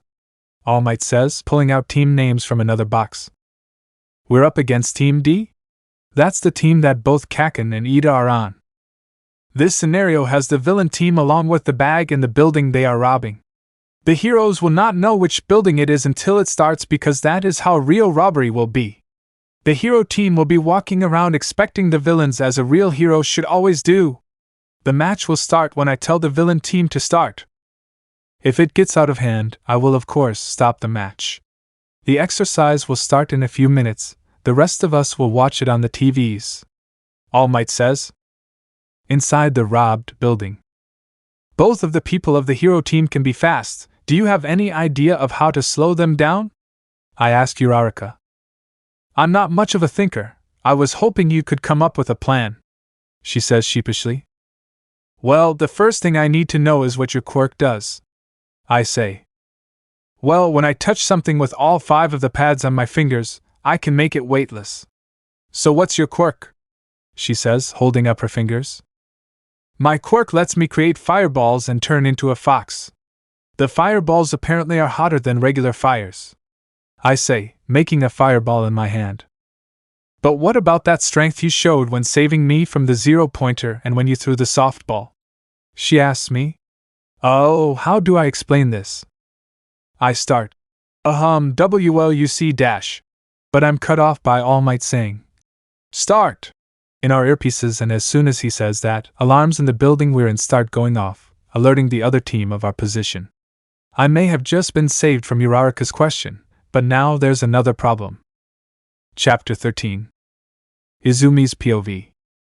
As soon as Uraraka and I hear the alarm, we sprint out of the building with Uraraka carrying the bag and see that Ida and Kaken are already coming. I turn into my battle fox form for more speed and we start running in the opposite direction. What do we do? Uraraka yells. Ida is the fastest, so he will try to catch up to us and slow us down so Kabakugo can take us down, I say into her mind. What was that you? She says. Yeah, sorry I didn't tell you I could speak right into your mind, I say. That's alright, but what do we do now? She says. Try blocking their path, I'll carry the bag, I say, holding the bag with my mouth. The bag is pretty big but it doesn't weigh much. Inside there's just a bunch of fake money. She runs along, touching cars and throwing them at Ida and Kaken as she runs. I help her by making fireballs on my tails and sending them at them, but Kaken blows up both the cars and the fireballs. It seems like we're failing, but it's actually good, since Kaken can't use his explosions to propel him forward anymore and Ida has to wait for Kaken to get here. Uraraka gets to a big truck and throws it at Kaken, so I send a bunch of fireballs at him too and he makes a huge explosion to get rid of everything, which creates a lot of dust. I take advantage of the dust to get Uraraka and pull her into an alley. Are you alright? I ask her. Yeah, just a little nauseous, she says. Don't overdo it, okay? I say. Don't worry about that. What do we do now? She asks.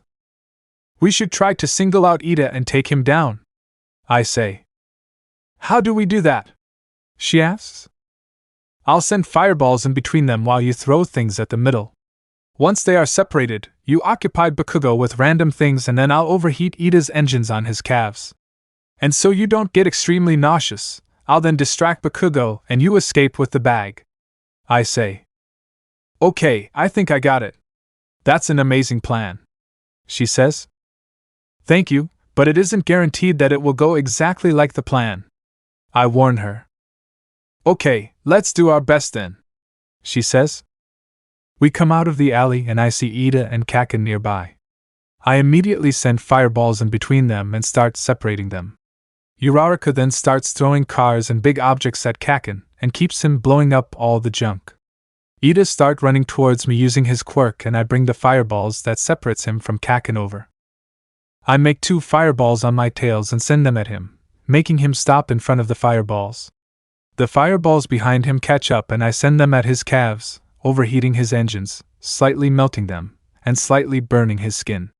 He can't run fast anymore, so I tackle him and hover fireballs around him so he doesn't move. I look over to Uraraka but I see her backing up, looking pretty nauseous. Uraraka, how are you doing? I say. I'm throwing stuff but he just blows it all up.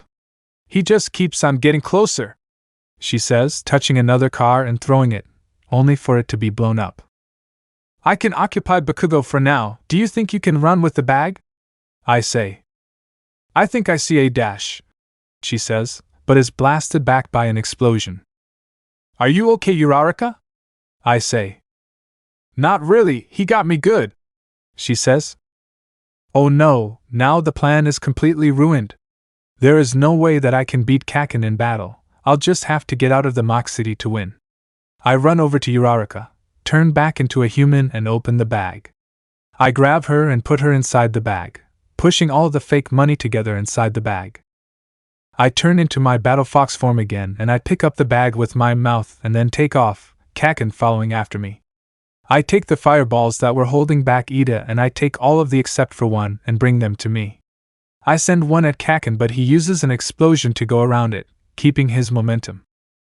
I make a horizontal line with my fireballs but he uses an explosion to go above it.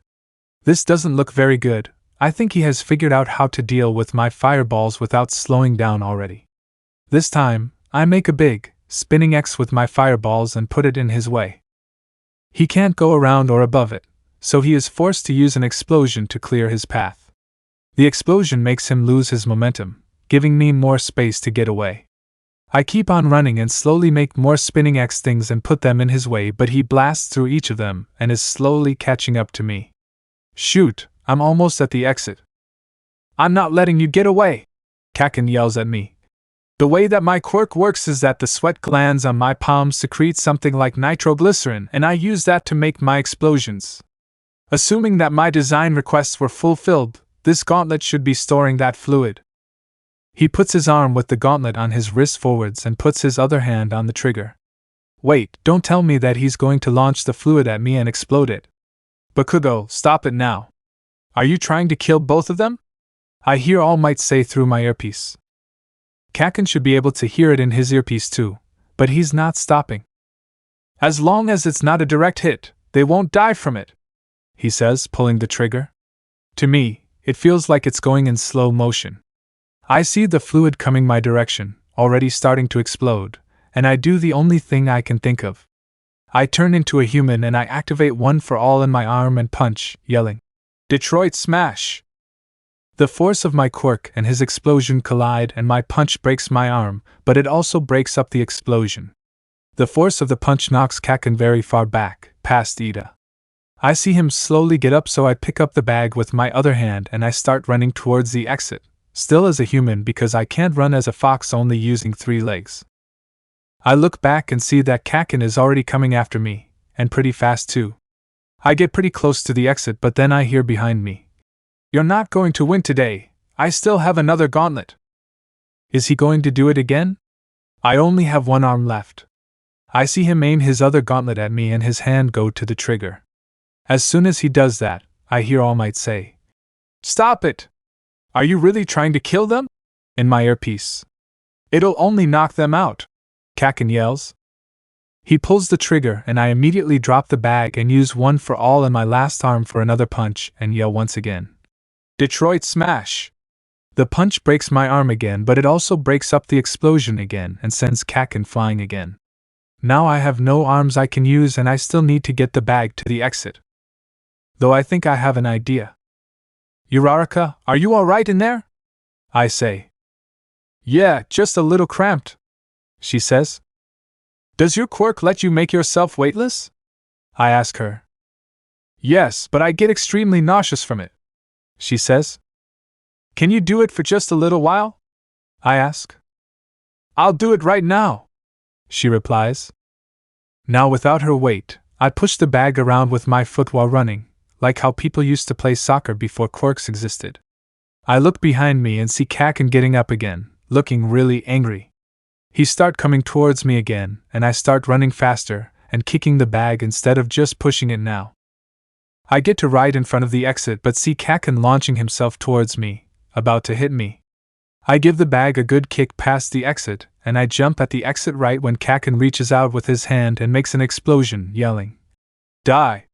The explosion hurts a lot and pushes me sideways, but not sideways enough since I made it out. The villain team wins, Almight says in our earpieces. I lost? I hear Kaken say. It must be tough for his pride to be hurt like that. I really hope he doesn't hate me forever because of this. We did it, Uraraka! We won! I yell. That's amazing! But can you get me out of this bag? I think I'm going to hurl, she says from inside the bag. Right, I say, scorching myself over and opening the bag with my legs. Uraraka comes out and immediately hurls. I feel the adrenaline wear off me and I start to feel the pain in my arms. I'll seriously have to ask Almight about doing something about that. Bonus points for the villain team for getting the bag out along with themselves, Almight says in our earpieces. Right, I stuffed Uraraka into that bag. I'll have to apologize to her later. Chapter 14. Almight's POV. After I announce the villain team's victory, I go to them and order the transport robots to carry Izumi to the nurse's office, where Recovery Girl is.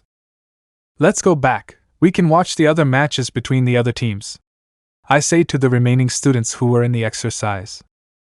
We go to a new mock city and we watch the next match begin with Team B, Shoto Todoroki and Mizo Shoji, being the heroes, and Team I, Mashireo Ojiro and Toru Hagakure, being the villains. Shoji begins by using his quirk to replicate ears at the tips of his tentacles and using them to hear what direction the villain team went. As soon as he hears them, he tells his partner Todoroki, who uses half of his quirk to freeze the ground with his right arm, immobilizing the villain team and earning a victory plus bonus points. He then uses the other half of his quirk to melt the ice using his left arm. Without hurting his teammate or damaging the buildings, he stopped the villains, I say. He's too good, a red-haired student next to me exclaims. The rest of the matches go on, nothing else being as surprising as Team B's quick victory. When all the matches are over, I gather the students to talk to them. Well done, everyone! Apart from Midoriya, nobody else was seriously injured. Great teamwork, everyone! Considering this was your first training exercise, you all did a wonderful job, I say. I turn around and start walking out. After Mr. Aizawa's lesson, such a straightforward class is almost disappointing, I hear somebody say. We teachers can teach these type of classes if we choose to. Now then, I will share the events of the matches with young Midoriya. Change out of your costumes and return to the classroom, I say, using my quirk to run off to Recovery Girl's office.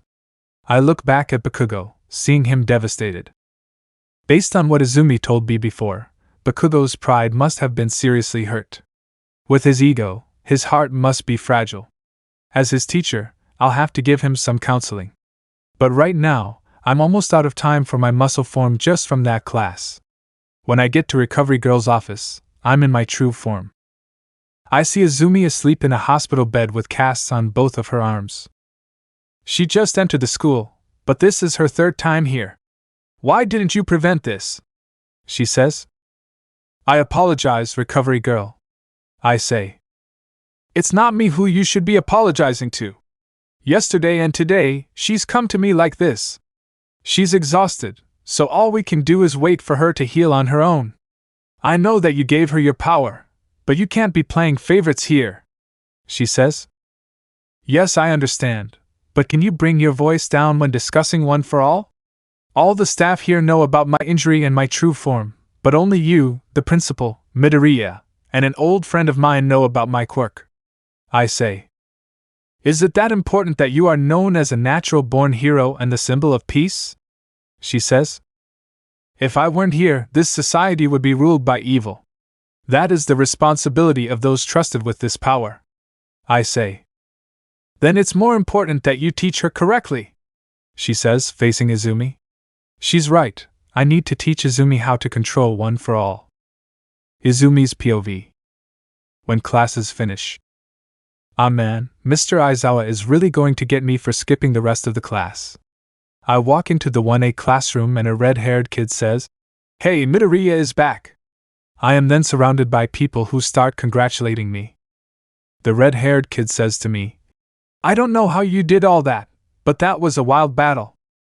A pink/purple-skinned girl with horns then says to me, "That was some great fighting." A guy with rather large lips says, "After watching that crazy first round, we were all super pumped." With me being so short, I got scared for a moment with them all looming over me. "I'm Ejiro Kirishima. We were all just talking about the battle training," the red-haired kid says. "I'm Mina Ashido, you fight great," the horned girl says. "I'm Tsuyu Ajiri, just call me Tsuyu," a green-haired frog girl says to me. "And I'm Sato," the guy with the big lips says. "Oh? Izumi, your arms. Did you get them healed?" Uraraka says while walking towards me and the group surrounding me. "Well, not really. I was pretty tired, so I couldn't get healed all at once," I say. "I hope you get better quick," she says. "Thanks," I say. I stay and chat some more with them and then leave. On the way home, I wonder what my mom is going to do when she sees that I broke both of my arms. I hope she doesn't get too worried and pull me out of UA. Maybe if I tell her that we have Recovery Girl, she will calm down. I'm glad that I'm also getting to know some of my classmates. I started with just Uraraka and Ida, but now I'm getting to know the rest of the class. It would be great if I never get paired up with the short kid with the purple balls for hair. "Don't move," I hear, and before I know it, there's a scythe in front of my throat. Looking behind me and up, I see a cloaked figure, similar to the one that dragged me into an alley, holding out a scythe to my neck. The devil sent another person to kill me?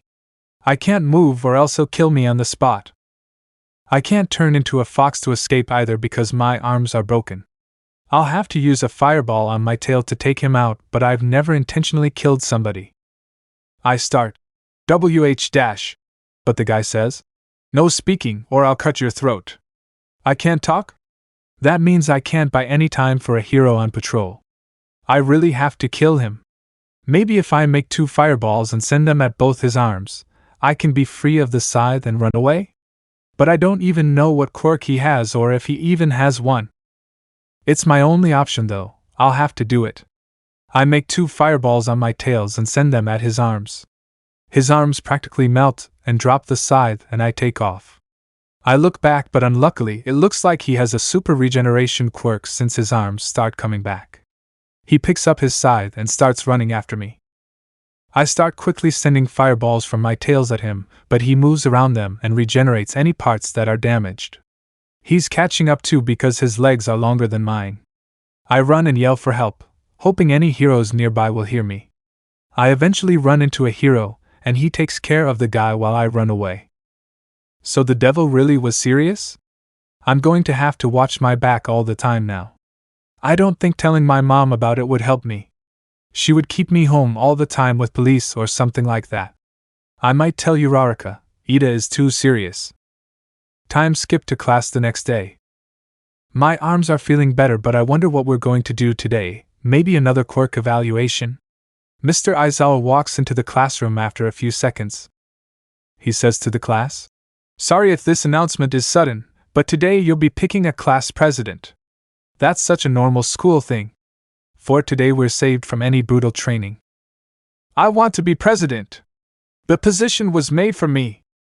I'd like to do it. I want to do it. I'll make girls show 30 centimeters of their thighs. Well, purple ball-haired kid is off the list. Ida suddenly yells, "Everyone quiet down! Being class president requires heavy responsibility. I'd like to put forward the idea of holding an election for class president. Will you allow this, Mr. Aizawa?" "Do what you want, but make sure it's done by the end of class," Mr. Aizawa says. Oh boy, I wonder who's going to win. Chapter 15. Izumi's POV. As soon as Mr. Aizawa approves the election, there was already complaints. "But Ida, we haven't known each other for enough time to build a reasonable amount of trust in each other," Tsuyu says. "And everyone will just vote for themselves," Kirishima says. "That is exactly why anyone who manages to receive multiple votes from their peers will be the most suited for the position," Ida says. "That's actually a pretty smart thing. We all vote and the results are put up on the board at the front of the classroom. The results show that I got first with 3 votes, and that someone named Momo Yayorozu got second with 2 votes, but unfortunately, Ida got 0 votes.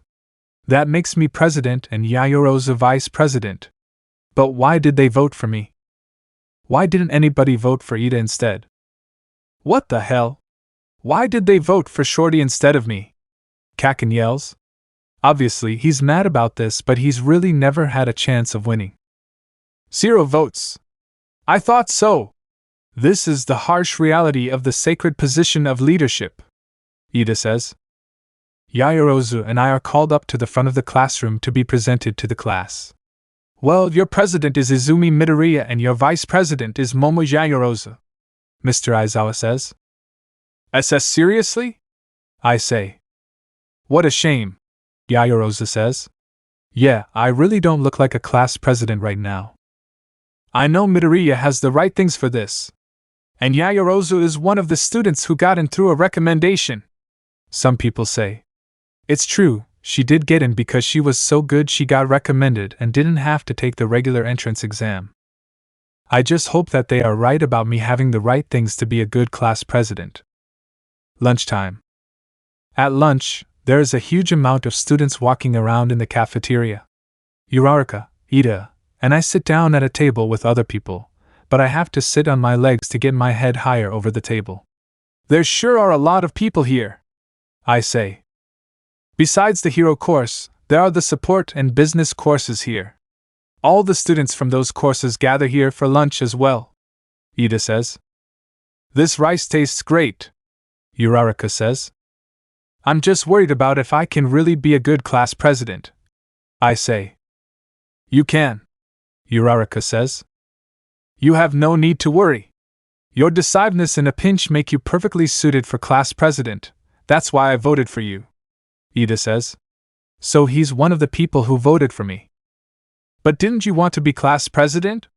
You were so serious back there," Uraraka asks. "Ambition and suitability are very different things. I humbly made the decision that I felt was correct," Ida says. "Humbly?" I say. "The way you talk, Ida, are you a rich kid?" "A rich kid," I say. "I don't like people knowing, so I tried to hide it, but yes. My family, the Ida family, is a renowned hero family. And I am the second son," Ida says. "Whoa! Cool," I say. "Do you know about the turbo hero, Ingenium?" Ida asks. "Of course. He employs sidekicks at his headquarters in Tokyo." "So you're," I say. "You're very well informed."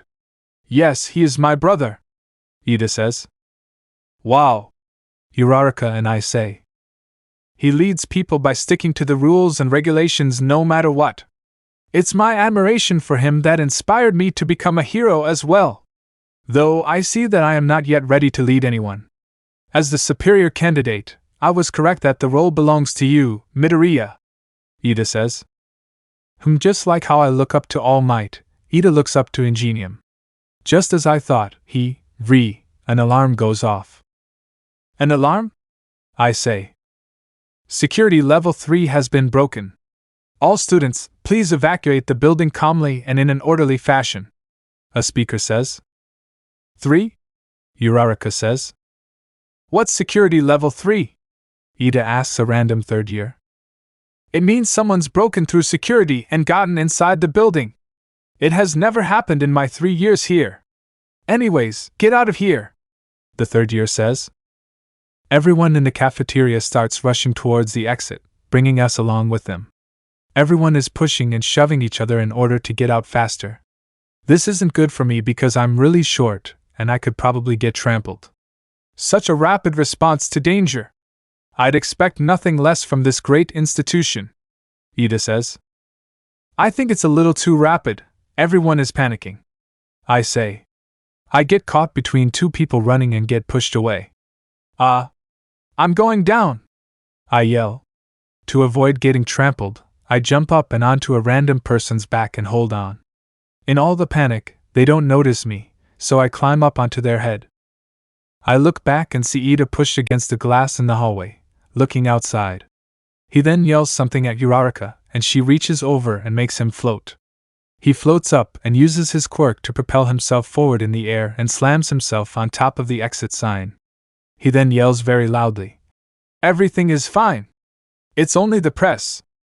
There's nothing to panic about. This is U.A. Act in a way that would help." After everyone calmed down, I later found out that Ida was right, that it was just the press and that they were trying to interview Almight as a teacher here at UA. We then all return to our classes and go on with the day. Yaoyorozu and I go up to the classroom for an announcement I wanted to make. "Go ahead, class president," Yaoyorozu says. We'd like to choose other student council members, but first, I wanted to say that Ida is better suited for class president. You all saw how he led everybody back there in that crisis, so I think that he is the right choice for the job, I say. That sounds great. Ida really was great back in the cafeteria. Not that I have anything against Midoriya, Kirishima says. Whatever, just get on with it. Such a waste of time, Mr. Aizawa says, getting up from his sleeping bag. Wait, he was here the entire time? I will accept the position then, Ida says. You can do it, Ida. Do your best, some people say. But anyways, how did the press manage to get through the security system? Time skip one day. For today's hero training, Almight, myself, and one other will supervise, Mr. Aizawa says. 3 heroes supervising? That makes this a special class. What are we going to do anyways? Someone says. As heroes, fighting villains isn't going to be the only thing you will have to do. We're going to prepare you for all kinds of disasters from fires to floods, Mr. Aizawa says, pulling out a card that says rescue on it. It's up to each of you, Werner, or not to use your costumes. Some of them will only get in the way for this activity. We will be getting to the training site by bus. That's all, so get ready. Mr. Aizawa finishes. Rescue training. This will help me for becoming a great hero. My hero costume will help since it's fireproof, so it can survive a fire. Outside, Ida leads everyone into the bus. When we get inside, people start talking to each other. Tsuyu turns to me and says, I generally say whatever is on my mind, Midoriya. It looks like you have more than one quirk. As soon as she says that, everyone looks towards us. Shoot, I can't let anybody know about One for All. Really? I say. Hold up, Tsuyu. I know some heroes who have wacky quirks that can do different things. Maybe it could be like that, Kirishima says. He saved me. He continues. Quirks like that are awesome. They can do lots of things with it. My quirk isn't the most useful though, it just hardens my body like a rock. It's good for fights, but not for much else. I think it's cool. Your quirk would be great for a pro. If it's used in the right ways, it can be a really strong quirk, I say. You want to talk strong? That would be Bakugo and Todoroki, Kirishima says. Todoroki? I say. He's the dual-haired guy with the crazy ice quirk, Kirishima says. But Bakugo is so unhinged that he'd never be popular, Tsuyu says. The hell did you say, frog face? Bakugo shouts. It went on for a while, but I eventually fell asleep. When I woke up, everyone looked at me. What? I say. Midoriya, did you always have 3 tails? Kirishima asks me. No, I have 2. I say, confused. Well, you have 3 tails now, and nobody noticed until Tsuyu saw it, Kirishima says. Really? I say, excited about it. We're here.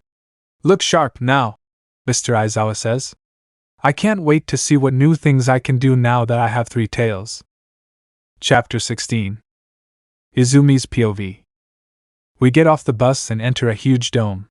When we enter, we see a bunch of areas that resemble different disasters. Whoa! This place is amazing, someone says. There's zones for all sorts of disasters and accidents. From floods to landslides, there's everything you can imagine. I built this facility myself. I call it the Unforeseen Simulation Joint. A person in a spacesuit in front of us says. Wait, that could only be. It's 13. The space hero who does best in rescue scenarios. I say. I love 13. Uraraka says. So we have 13 and Mr. Aizawa, but wasn't All Might supposed to be here? I see Mr. Aizawa talk to 13 and 13 puts up 3 fingers. 3? Isn't that how much hours All Might can stay in his muscle form? I did see a lot of All Might news in the morning though, he must have overdone it. Let's get started, I hear Mr. Aizawa say. Before we do, I have 1 or 2 points. Or 3. Or 4. 13 says to the class. Many of you already know this, but my quirk is called Black Hole. It can suck in and destroy anything. And you've used that to save multiple people in disasters. I say. Yes, but it could easily kill innocent people. I have no doubt that some of you have similar abilities. In this society, quirk usage is restricted and monitored. It may seem safe, but one wrong move could kill many people. With Mr. Aizawa's test, you learned your quirk's potential. With All Might's battle training, you've learned how to use your quirks on others. This class will be focused on teaching you how to use your quirks to save lives. Your quirks aren't meant to cause harm, so I hope you walk out of here understanding that you're meant to help people. That is all, 13 says. 13 is awesome, Uraraka says. Bravo! Bravo! Ida says, clapping his hands. Great, first off, Mr. Aizawa says, but black mist starts swirling in the middle of the building. He sees it too and yells. Huddle up and don't move! 13, protect the students! People start coming out of the mist as it widens. What are they?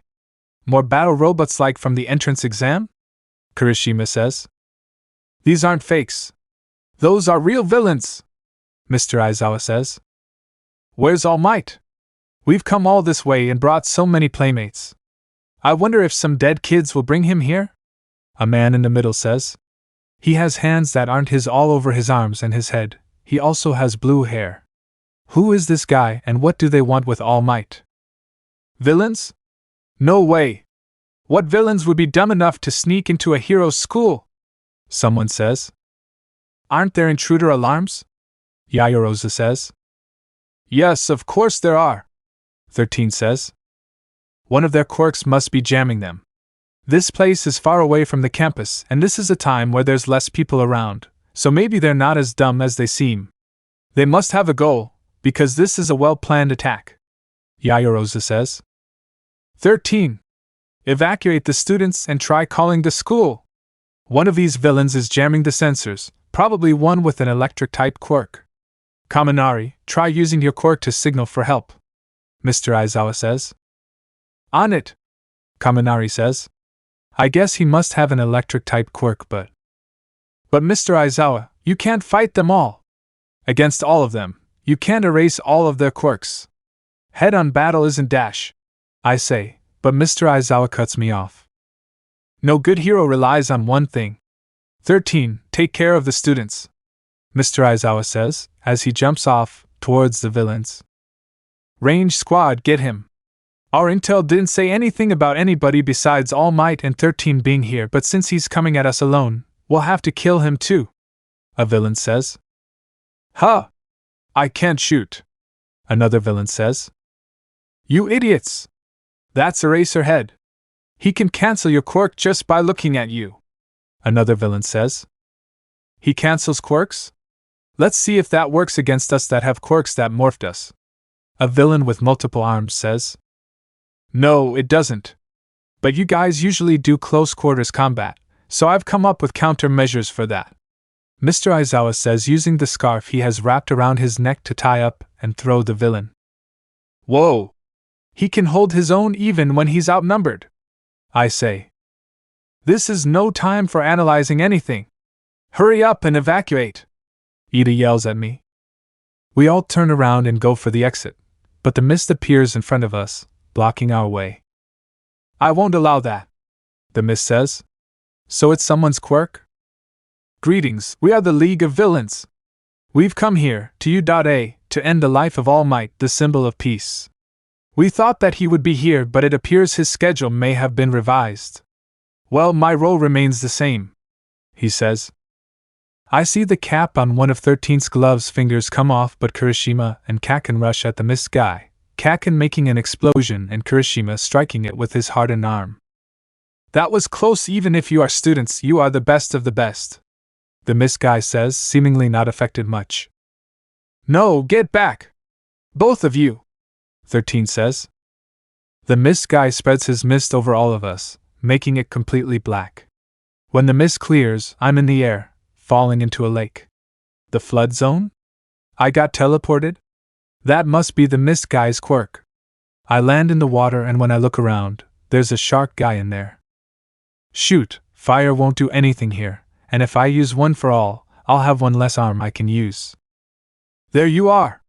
Don't take it personally, but say goodbye, he says, opening his mouth. Suddenly, Tsuyu comes in holding the purple ball-haired kid and kicks the guy's head. She reaches out with her tongue, wrapping around me and swimming up. We surface next to a large boat, and she reaches out with her tongue and puts me on it. I hear the purple ball-haired kid say, "For a frog, she's got pretty nice boobs." Oh no, we're stuck with him? Tsuyu wraps him with her tongue and slams him into the boat, and then gets onto the boat herself. Thanks, Tsuyu, I say. You're welcome, but it seems we are in trouble here, she says. They know our schedule, so they must have caused a media rush to get information on today, I say. Wait. There's no way they could kill Almight. Once they get to him, they would get beaten up by him, purple ball-haired kid says. Mineta, they've probably found out how to kill him. Otherwise, why would they come here just to get beaten up? Tsuyu says. Mineta? I guess he's Minoru Mineta. Better stay away from him now that I know his name. Midoriya, Mineta says, pulling on my arm and pointing to the water. I look at the water and see villains popping up all around the boat. Even if they have a way to beat All Might, then we have a fight to win, I say. How are we supposed to fight, you dumbass? These guys might be strong enough to kill All Might. We should just hide until the Udata heroes rescue us, Mineta says. Mineta, those villains down there are clearly aquatic types, right? I say. So the leaders must have recruited them knowing about USJ's different areas, Tsuyu says. Yes. That's what their information told them at least. But there's one thing that sticks out in all their careful planning. They teleported you, Tsuyu, into the flood zone, I say. What's your point? Mineta says. I'm saying that they probably don't know what our quirks are. If they did, they would have thrown Tsuyu into the fire zone. They're probably hoping to overwhelm us with numbers since they don't know our quirks, so we've got to use that to our advantage. They're not climbing into the boat. That supports my theory, I say. But that also means that they're not underestimating us. I can jump really high, stick to walls, and stretch my tongue up to 20 meters, Tsuyu says. I can create fireballs, turn into a fox, speak to animals as a fox, and I have super strength, but I get injured right after using it, I say. Mineta takes a ball off of his head and sticks it to the boat. It's really sticky. If I'm feeling good, it will stick there all day long. A new one will grow in its place when I take it, but if I take too many, it will start bleeding. They will bounce off of my body without sticking to me, he says. Tsuyu and I just stare at him. Like I said, we should just wait to be rescued, he says. A villain attacks the boat, and it splits in two. I'm starting to get bored, let's get in with this, he says. He's strong. He split the boat in two, Tsuyu says. Wa! Mineta yells, furiously throwing balls from his head into the water. Why did you panic? Now they know your quirk, I say. Wait, the enemy isn't touching the balls? They must be on guard. Mineta, did you really come to U.A to be a hero? Tsuyu asks. Shut up. I just want to touch Yayorose's boobs before I die, he says. So he wants to be a hero to draw attention to himself? The only way to get out of this is to win, I say. What are you going to do? Mineta says. I jump off the boat and use one for all in my fingers and flick at the water, separating it. Tsuyu! Mineta! I yell. Tsuyu jumps with Mineta and carries me in her tongue. Why do you have to be so cool? Mineta says, rapidly throwing his balls into the water. The water rushes back into the center, and Mineta's balls keep the villains sticking to each other while Tsuyu gets us away. Looks like we beat our first challenge. Or something. Good job, you two, Tsuyu says. I guess we did do pretty good, right? Chapter 17. Izumi's POV. After beating the villains in the flood zone, we land in the water next to the central plaza. So what do we do now? Tsuyu says. I think we should call for help. We should go to the exit as fast as we can but without drawing attention to ourselves, I say. Right, but it looks like Mr. Aizawa is drawing a lot of villains to him, Tsuyu says. She's right, the central plaza is full of villains fighting Mr. Aizawa. Should we help him? I say. No! We're gonna get killed, Mineta says. We shouldn't get too confident, Tsuyu says. I see Mr. Aizawa fighting the villains, but he comes across the blue-haired guy covered in hands. The villain manages to predict Mr. Aizawa's actions, and he uses his quirk to disintegrate part of Mr. Aizawa's elbow with his hand. Suddenly, a huge black muscular thing with his brain exposed on the top of his head comes in and smashes Mr. Aizawa's head into the ground. The blue-haired villain says to Mr. Aizawa, "This will be the end of the symbol of peace. This is the bioengineered Noma. Being able to cancel quirks is pretty cool, but it's no match for crazy strength." As the Noma snaps one of Mr. Aizawa's arms. This is bad, Midoriya. Time to make a run for it, Mineta says. I try to respond, but I can't say anything. The black mist forms behind the blue-haired guy and the mist guy steps out. Tamura Shigaraki, he says. So the blue-haired guy is called Shigaraki? Kurojairi, did you kill 13? Shigaraki says. The mist guy is named Kurojairi then. He's incapacitated, but there were some students that were still there and one of them got out, Kurojairi says. Kurojairi is turned into dust if you weren't our escape ticket. They're going to call for help. We don't stand a chance against a whole bunch of pro heroes. It's over, we're leaving, Shigaraki says, walking towards Kurojairi. Did he just say they're leaving? Mineta says. That's what I heard, Tsuyu says. We're saved, Mineta says, hugging Tsuyu but also putting his hands on her boobs. After pushing Mineta into the water, Tsuyu says, Yeah, but I've got a bad feeling about this, Midoriya. Yeah, they have what they need to face All Might, so why leave without doing anything? I say. I thought they were going to kill All Might. Why did he say? It's over. That Noma could easily beat everyone here. Shigaraki then turns and points to us saying, But first, let's leave All Might some dead kids to hurt his pride. He rushes at us and sticks his hand out at Tsuyu's face. His hand, is he going to disintegrate Tsuyu's face? But when his hand connects to her face, nothing happens. You really are pretty cool, Eraserhead, Shigaraki says. Mr. Aizawa? I look over and see him still using his quirk on Shigaraki, but the Noma starts to slam his head into the ground. Does that mean that Shigaraki's quirk is going to come back? No, I can't let Tsuyu disintegrate. This guy isn't anything like the guys in the flood zone. A fireball would be too slow, and I don't even know if it's changed to anything else. I'll have to use one for all, even if it means breaking my arm. Get away from her! I yell, activating one for all in my arm and making a punch at him. Noma, Shigaraki says as I punch. My fist hits but my arm doesn't break. Did I manage to control one for all? But somehow the Nomu got in front of Shigaraki in time and took the hit. So quick, wait, it didn't work? How is he still standing? Nomu, get her, Shigaraki says.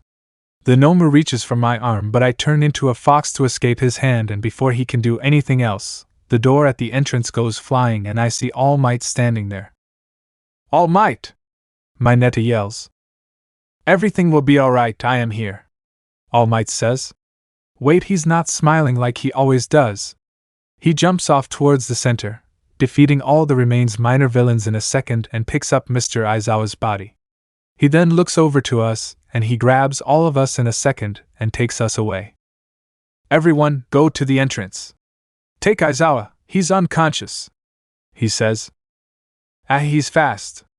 Too fast for me to keep up with. But not as fast as I thought he would be. Is it true that you're getting weaker? Shigaraki says. All Might, that brain guy is really strong. Not even my punch could affect him, I say.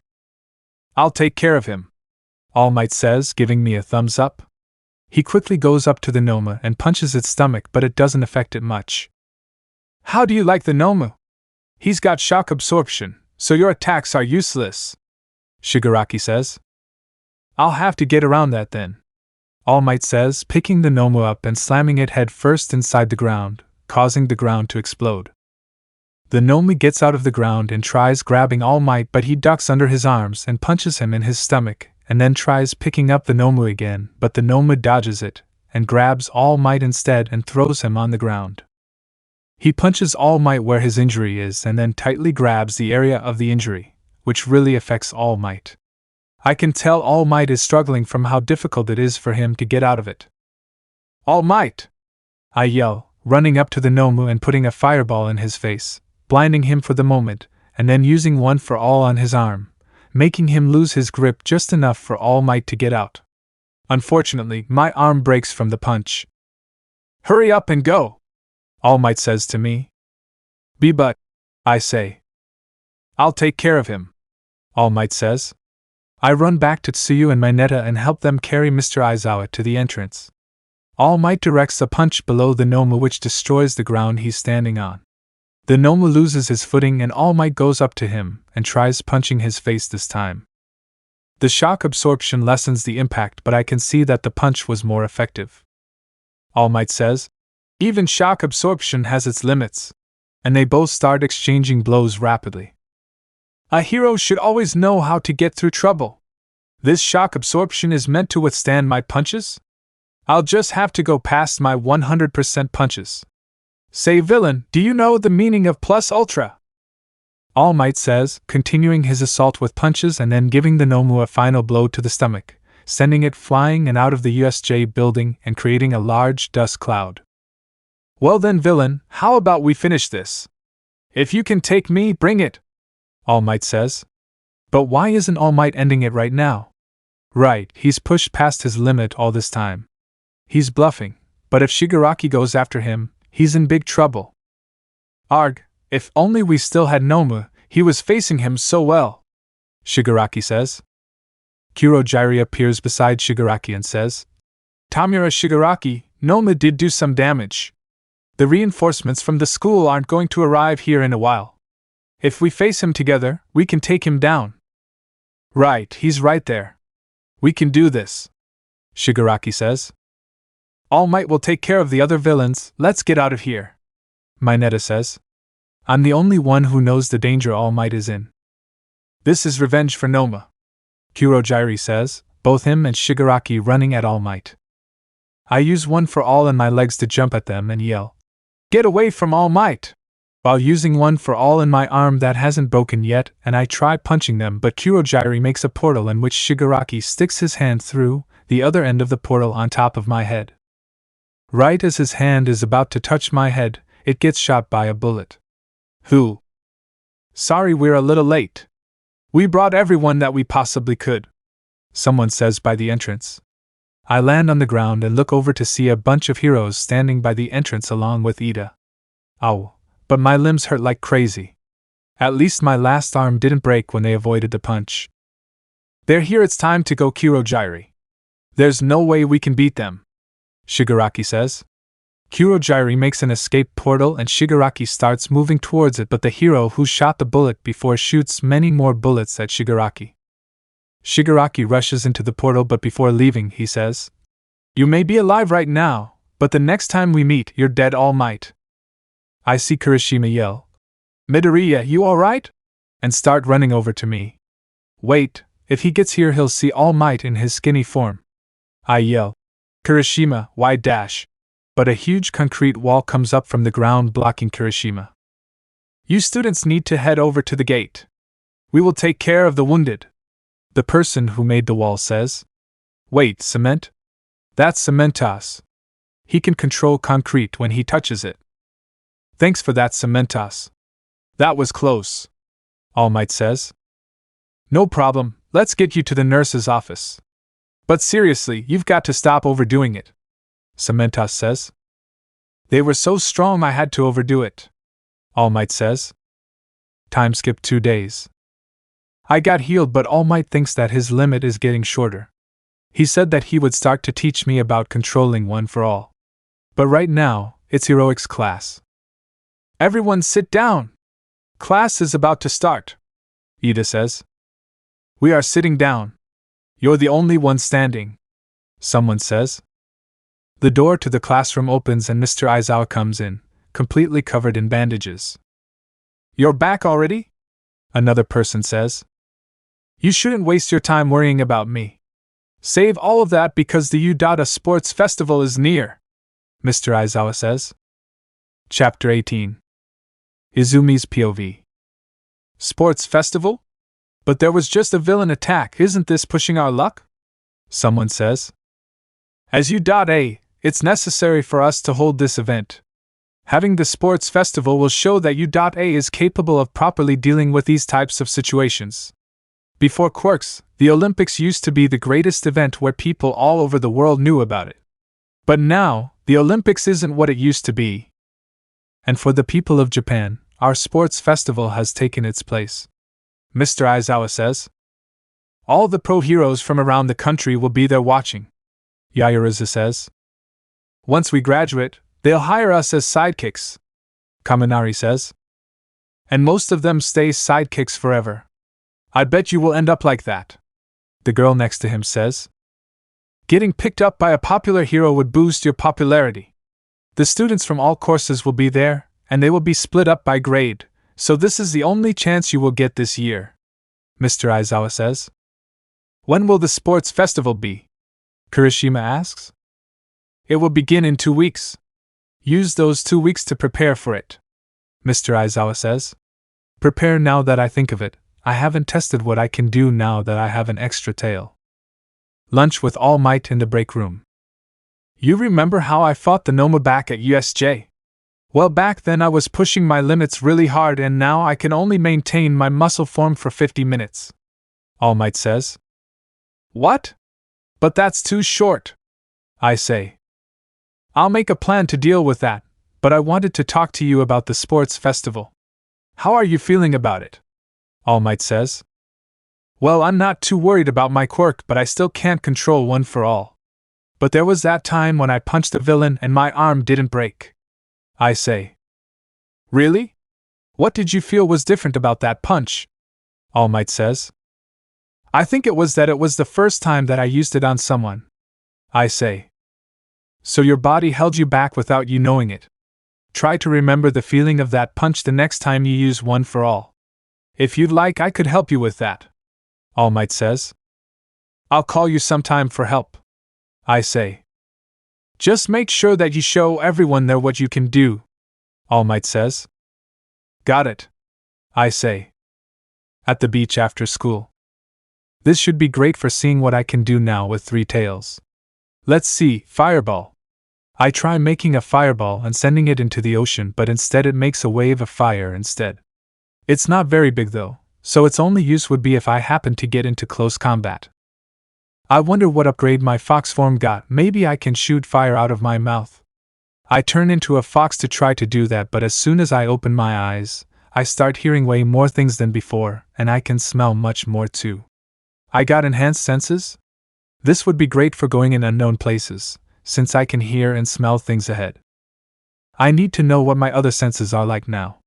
For vision, I don't notice any difference, so it might be night vision since it's still bright outside. For touch, I can feel the sand differently. It almost feels like I can feel every single grain of sand. For taste, I licked the water but immediately regretted doing so because of how salty the water was. Time skipped 2 weeks. Over the past 2 weeks, everyone was training in their own way. For me, I got some help from Almight by practicing one for all by flicking my fingers. We got to the point where 25% of the time, I wouldn't break my bones.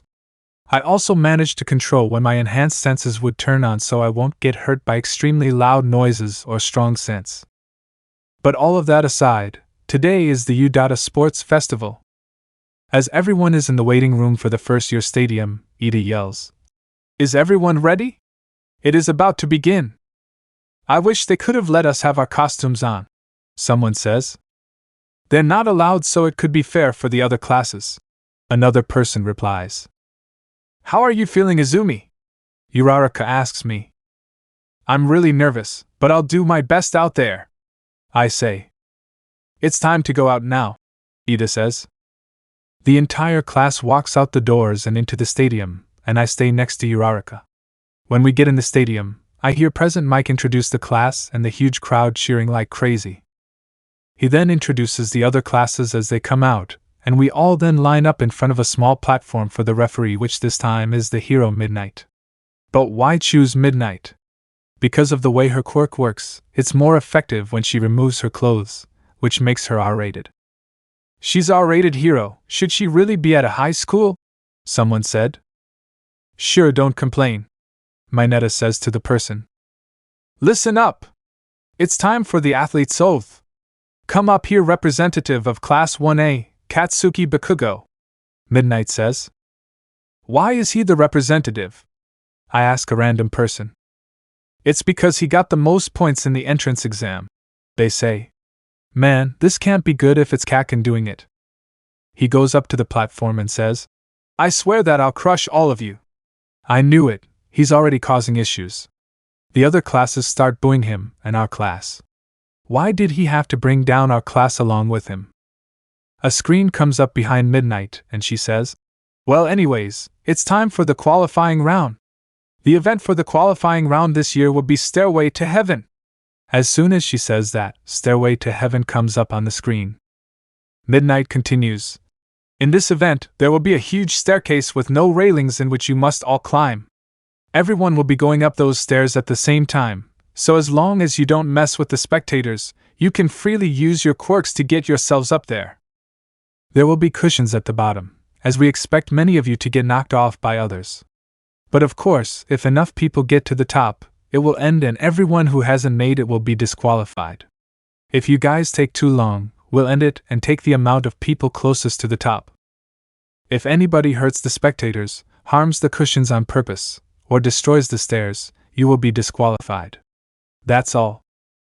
After she finishes talking, I see the huge staircase come out from the ground nearby with the cushions around it. The staircase is really tall but isn't that wide, so I know that people will be fighting from the start. "Everyone gather in front of the stairs so I can start it," Midnight says. Everyone goes in front of the stairs and then Midnight yells, "Start!" As soon as she does, I go to the back to avoid the mess of quirks at the base of the staircase. So far, a few people have made it through and are going up the stairs. I see Yayarosa come back as well, and she starts making a motorcycle and a ramp from herself. She goes on the ramp with the motorcycle to get over the people. When she gets to the stairs, she throws the motorcycle at them and then starts running up the stairs. I see some people with flying-type quirks try to do something similar, but this time, the projectile-type quirks hit most of them. I see an explosion go off aimed at the sky and push most people away. At the center of the explosion is Kaken, who then uses explosions to follow Yaoyorozu. I also see someone freeze the ground, immobilizing many people. I guess that's the person that they call Todoroki? He must be really strong. Todoroki goes on to freeze the stairs and passes the people who got caught in the ice. By now, more people were getting through and more people falling off the stairs and onto the cushions. I decide to start going now and I run towards the mob of students. I made fireballs around me and started running into the crowd. When the fireballs touch people, they reflexively jump back because of the heat. I manage to get to the stairs and I start running up them, melting Todoroki's ice with my fireballs. I turn into a fox to go much faster and continue going up the stairs. I go up but get pushed off by Kirishima. "Sorry, Midoriya, but I can't take any chances here," he says. As I fall down, I put out my fireballs to make sure I don't burn the cushions and I get up. I then go back to the base of the stairs where people are still crowded around there. With my enhanced senses as a fox, I weave through them and get back on the stairs. I start running back up and I see that a few people have already made it all the way up. Oh shoot, there's a lot of people ahead of me on the stairs too. I run faster and use my enhanced senses to tell when someone will try to push me off and I dodge them before they can. I pass Mineta who stuck himself on a random person's back to get up. I go up more and even manage to push someone off on accident. I almost get to the top but I see a purple-haired kid blocking the way. "You're in the hero course, huh? Are you in class 1A?" they say, but my senses can tell that something is up with his words. I decide not to respond and I pass him and make it to the top. I pass the first round. I turn back into a human and look back at the guy and see him talk to other people, but the people he talks to just walk off the edge and fall into the cushions every time. He can't talk to everyone though, so some people make it through him. He must be using his quirk to do that, but how does it work? I think it's something related to having a conversation. He decides to stop and join the rest of the people at the top once there's a lot of people who've made it.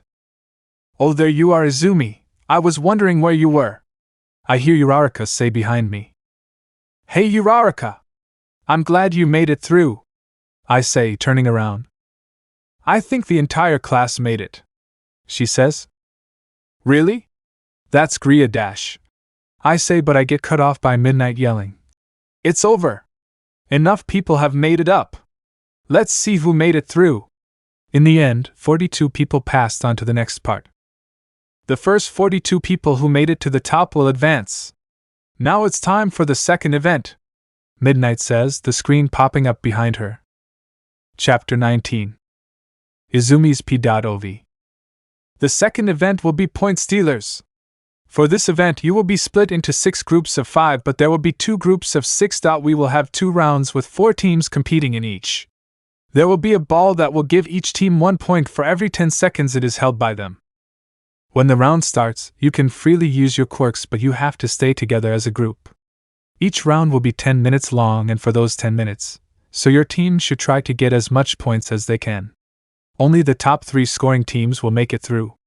Now make your groups and then come to me.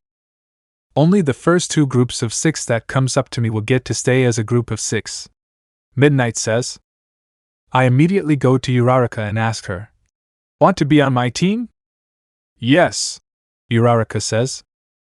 "Good, let's go find more people," I say. "Hey Kirishima! Want to join us?" I say as soon as I see him. "Sure, Midoriya," Kirishima says. "Hey you guys! Let me join your team!" Someone yells at us. We look around and see a pink-haired girl with a bunch of gadgets talking to us. "You guys look like you could stand out. If I'm in your team as well, I would be in the spotlight too, and the support companies will have to notice me and my babies." "Babies? Who are you?" Uraraka asks her. "I'm Mei Hatsum from the support course. At the support course, we make all sorts of equipment to help heroes use their quirks. Perhaps you would like to use one of my babies to help you," she says, showing us random things. "Whoa, those are some crazy gadgets you got," Kirishima says. "Do you have any fireproof things?" I ask. "Of course I do," she says. Okay, you're in, now let's get more people, I say. We've lost some time already because of this handsome girl, we probably aren't going to get 6 members now. I look around for Ida, but Todoroki's team already snatched him.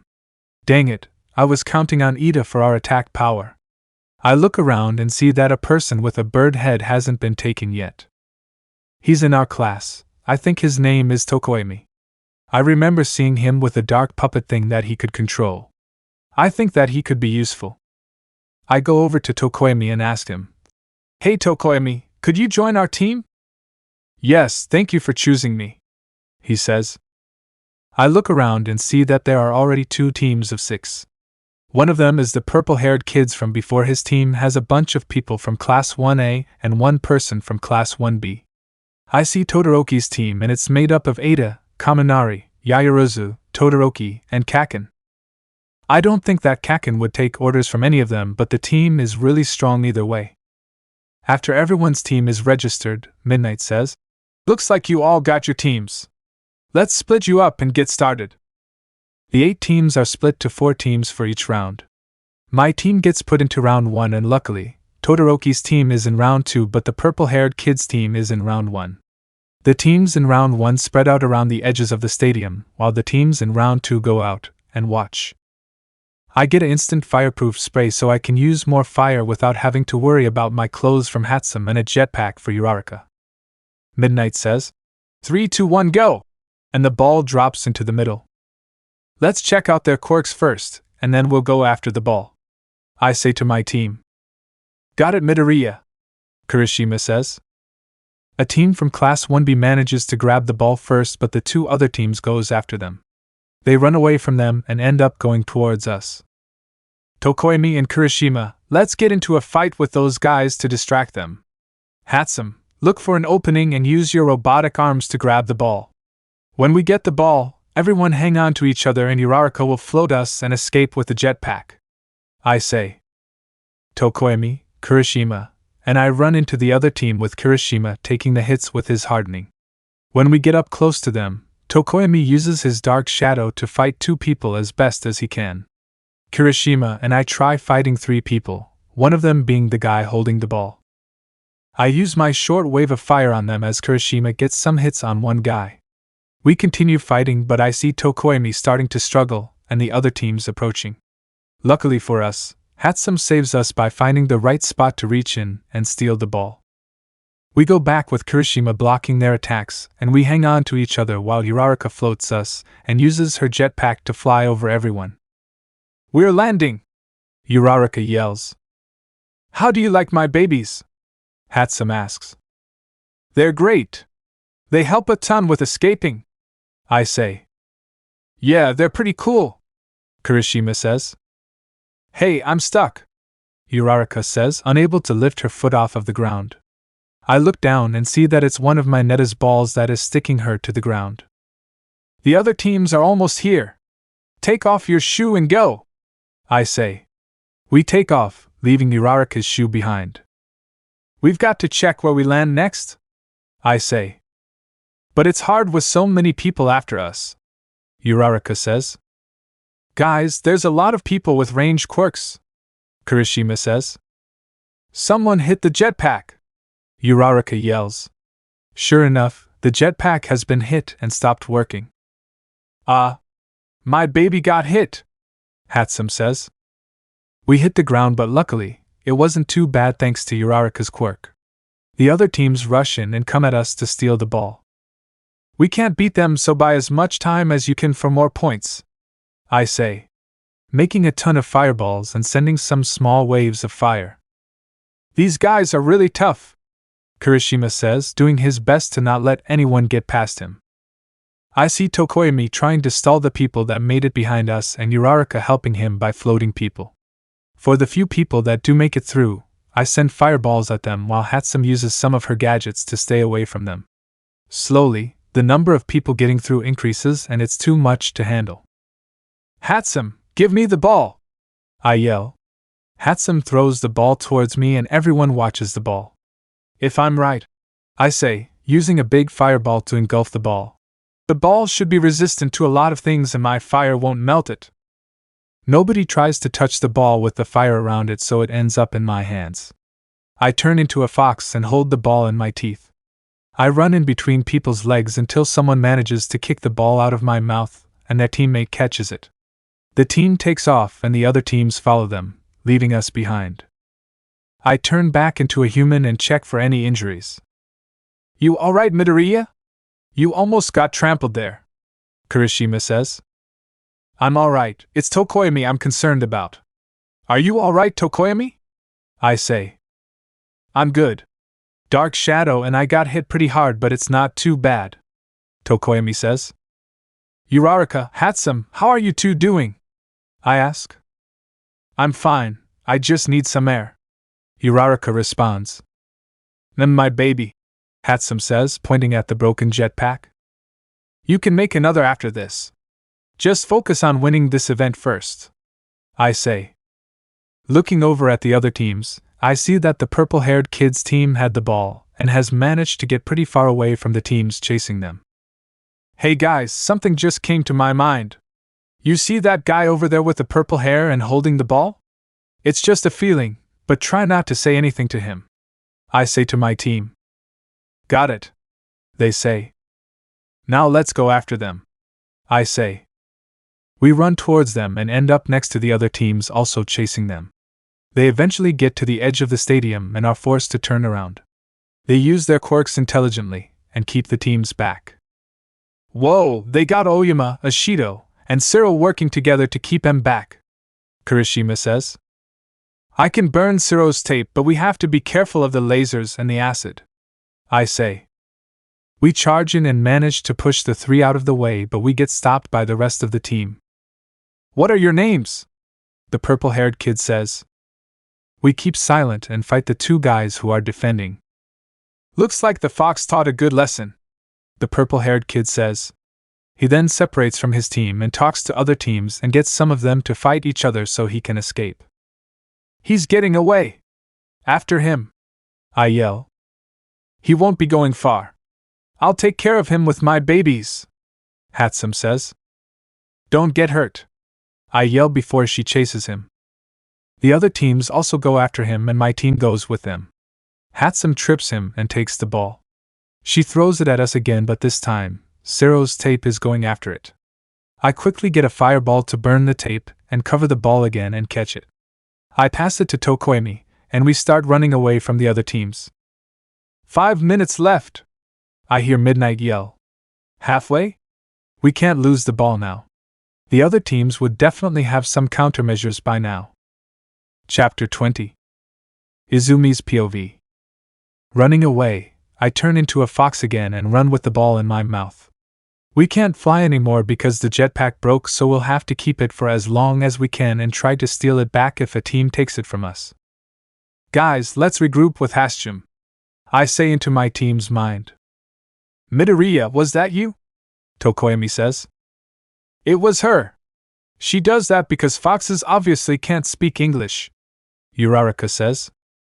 Whoa, Midoriya. That's pretty neat. Can you read people's minds? Kirishima says. Right now I can't, but more importantly, we have to get to Hatsum, I say. Okay, but how do we do it? Kirishima says. We all have to go together to get her. She's still in the middle of the other teams, so we'll have to push them back to get Hatsum, I say. Let's do it, Uraraka says. We run back and go to the area where Hatsum is. She gets what we're doing and starts pushing people back. There are just so much people and so much quirks that we get forced to play defense. We get Hatsum over here, but we're surrounded again. I turn back into a human and yell to my team, "Make a path on my side!" We all focus our power on the side I am on, but more people keep on getting in the way or attacking us from behind. At least we're still earning points while we're doing this. One team manages to break through us, and they take the ball from me and run away. They stole it, I yell. Let's get M, Kirishima says. We chase the team that has the ball along with the other teams. The team surprises us by throwing the ball into the middle of everyone, and while we all try to take it from each other, they jump in and take it back with one of their quirks. Unluckily for them, purple-haired kid gets them stuck in a conversation and gets the ball from them. He goes back to his team, but the people from the team he just robbed to seem to help him. Doesn't it look like the other team is helping that guy's team? Uraraka asks. Must be his quirk. That might be how he got his team of 6 together so quickly, I say. So this is why we didn't talk to him, Kirishima says. Yeah, but it doesn't look like anyone else knows. Let's work with the other team to bring that team down. It must be hard for him to control all of them, I say. But won't they turn against us if we get the ball? Uraraka says. We can't do anything about that. Let's get him before he takes all the points, I say. Hatsum runs over to the other team and says something, but it looks like we managed to get a temporary truce. We both go up against the combined team, and I was right. The purple-haired kid was struggling to control each person and keep that control. The team he tricked eventually got out of his control and started fighting him too. The problem was that he started talking to them again and controlled 2 people on their team and made them go against the rest of their own team. Our team and the team we made a temporary truce with went up against his team, and we got him to the edge. Tokoyami swiftly steals the ball and our team starts running. We get chased by all teams again, but this time, the purple-haired kid's team is closing in on us. Kirishima and Uraraka, let's buy Tokoyami some time. Actually, Tokoyami hand the ball over to Hatsum. Let's all hold off these guys and let Hatsum run off, I say. We try forming a very wide wall with our quirks, but obviously, some people make it through us.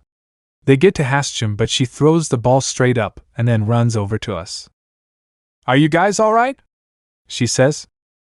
Yeah, I don't have any injuries or anything like that, I say. My hardening got a little cracked, but I can go on, Kirishima says. I'm good, those students really are tough though, Uraraka says. Dark Shadow and I can continue, Tokoyami says. That's great to hear, but we need to get the ball back. The purple-haired kid's team got the ball from when it fell, and we might not make it through if we don't take those points back, I say. How do you think that we can get the ball away from his team? Uraraka asks. I think that we'll have to tell the other teams to not respond to him when talked to. He'll lose his guards and we'll be able to take him down. We just have to make sure to take the ball from him before any of the other teams do, I say. That's a great plan, Hatsum says. Let's do it, Midoriya, Kirishima says. We split up, telling the teams about not answering him, and then coming back together as a group and going after his team. It works out well, as we overpower his team and make him give up the ball. It all went wrong when he copied Hatsum and threw the ball straight up into the air, making all of us fight for it. Instead of us, one of the other teams got it. They run away, so of course, we follow them. This team luckily doesn't have any escape methods like we did with the jetpack, so they have to face everyone now. It's another mess of people trying to get the ball, but the purple-haired kid's team gets it again, and we all chase him. At least now everyone knows not to respond to him when he speaks to you. But this still isn't good. If his team keeps on taking the ball, they'll take any points that we could be getting, and we might not make it through. Izumi, I think I broke something, Uraraka says from behind me. What happened, Uraraka? I say, stopping the entire team to check on her. I got hit pretty hard when everyone was fighting to get the ball, she says. Hey, are you alright, Uraraka? Kirishima asks. It's my arm that broke. It hurts pretty badly though, Uraraka says. Hatsum, do you have anything that could help with that? I ask Hatsum. Of course I do. That's what the support course is about. But my baby is still in the prototype stage, Hatsum says. Anything helps, I say. Well, put this over your arm and then press this here and it will cover your arm. It's supposed to be armor in a set I was making, but we can use it like this to make sure your arm doesn't get worse, Hatsum says. Uraraka does what she says and it works. How is it? I ask.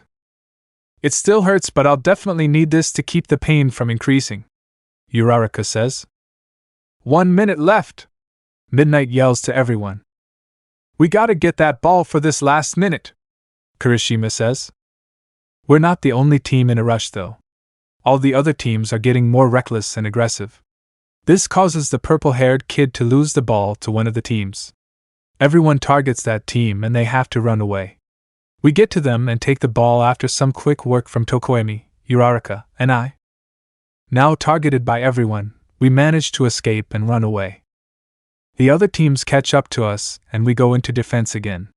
Hatsum holds the ball and the rest of us try holding everyone off for as long as we can. One person manages to jump over everyone and get over Hatsum, but Tokoemi's dark shadow smacks them out of the air before they get to do anything. Others get the same idea and start jumping over us to get to Hatsum. This time, it's too much for Tokoemi to get every one of them. 30 seconds left! Midnight yells. I see Uraraka floating some of them, trying to help Tokoemi get the people out of there. The people that do make it through start grabbing at the ball, but Hatsum won't let go of it. I send one of my fireballs to move them away from Hatsum, but doing that makes me lose focus on the other people trying to get to Hatsum. They all flood and pass me and go for Hatsum. It's useless for the rest of us to defend because they've broken through already, so we join everyone and try getting to Hatsum. She eventually lets go of the ball to someone else, but then they are attacked by everyone. It seems like it would stay like that until this ended, but Uraraka pushes her way through by floating anyone in her path. She floats the one with the ball and throws him over to where we are. Tokoemi and Kirishima wrestle the ball out his hands and are immediately ganged up by everyone, like Hatsum had been. They hand the ball over to me, so I immediately turn into a fox and surround myself with as much fireballs as possible and sprint. 10 seconds left! Midnight yells. I can't lose the ball now, even if it's the last point. Who knows if it's the game-changing point? The people around me desperately use their quirks, and some of them actually get my fireballs out. I won't be able to keep these guys back. The only thing to do now is... Tokoemi, get the ball! I yell, flicking my head and rolling the ball to Tokoemi between everyone's legs. Miraculously, it makes it all the way to him, and he picks it up. As Tokoemi gets attacked by everyone, Midnight counts down. 5, 4, 3, 2, 1, it's over. Everyone stops and calms down after hearing that. My team gets together in a group. How do you think we did? Uraraka says. I think that we did great. The only thing bugging me is that so did the purple-haired kids team. I say. Yeah, but we'll have to see when they presents the results from both rounds. We've got to wait for the next round, Kirishima says. Do you think the support companies saw how useful my babies were? Hatsum asks. I'm sure they did, I say. Tiny time skip. When it was the next round, Uraraka had to go get her arm healed, but the rest of us stayed to watch it. Overall, Todoroki's team crushed it. Kaminari's electricity proved to be very effective, and Kaken was merciless in taking the ball from the other teams. But now, Midnight is giving out the results. Uraraka finished healing, so she's with us right now. The winners of the 2 rounds are Team Todoroki and Team Shinso. The better second place of the 2 rounds goes to Team Midoriya. Those 3 teams advance to the last round, Midnight says. Hey, that's great, Izumi! We made it through, Uraraka says. We did it, Midoriya, Kirishima says. Thank you guys, I say, excited. Now, as you all know, the last round will be a tournament. This year, we are lucky to have exactly 16 people here. The tournament will all be 1v1s, so your teams are now broken up. We will start soon, Midnight yells. A tournament? I remember seeing last year's tournament. The top people got a lot of attention and praise as future heroes. It'll be tough getting through all these very strong people, but that's what it's about after all. Chapter 21. Izumi's POV. A tournament? It's finally our turn to be in the tournament that I see on TV every year, Kirishima says. The matchups will be decided randomly. Once we have the bracket set up, you guys are free to go and enjoy the festivities, and then we will have the tournament, Midnight says. Excuse me, I'd like to drop out, someone says. Me too, another person says. Turning around, I can identify one of them as Ojiro, but the other person is from Class 1B. What? Why would you want to drop out? People say. Everybody got here using their own strength. But I have no idea why I'm here. I don't have any memories of the past round, and because of my pride I can't go on. Ojiro says. Yeah, I can't remember anything either. This is all about people's skills but not doing anything and still making it isn't right. The Class 1B person says. Whoa, these guys are so manly, Kirishima says. It's decided then. Aora and Ojiro are out of this tournament. Replacing them will be Tetsu and Shiozaki. Now we will decide the matches, Midnight says. Tiny time skip. After drawing names from a box, all the matches in the tournament bracket were decided. The bracket went like this. Me vs Shinso. Todoroki vs Siro. Shiozaki vs Kaminari. Ida vs Hatsum. Ashido vs Aoyama. Tokoyami vs Yaoyorozu. Tetsu vs Kaminari. Uraraka vs Bakugo. Shinso must be that purple-haired kid. I'll have to be really careful. He'll have his full attention on me instead of having to deal with multiple people. In a hallway. While everyone was enjoying the festivities, Almight told me he had something he wanted to talk about. What's going on, Almight? I say. Do you remember some of the training I gave you? He asks. Yeah, I remember it. I say. From that I've figured out that you can use only 5% of one for all without breaking any bones. It won't have that much power, but only go over 5% if you really have to, he says. But how do I know if I'm at 5%? Do I have to get lucky the entire time? I ask. No, that's why you have to do your best out there. You've come so far, so you have to keep going forward. Don't forget that everyone will be watching how you do, Almight says. Okay, I won't let you down, I say. Now go show them what you can do, Almight says, giving me a head pat and then walking off. Back to the stadium. It's time for the first match. Izumi Midoriya from Class 1A vs Hitoshi Shinso, Midnight says. Shinso and I stand at opposite ends of the ring.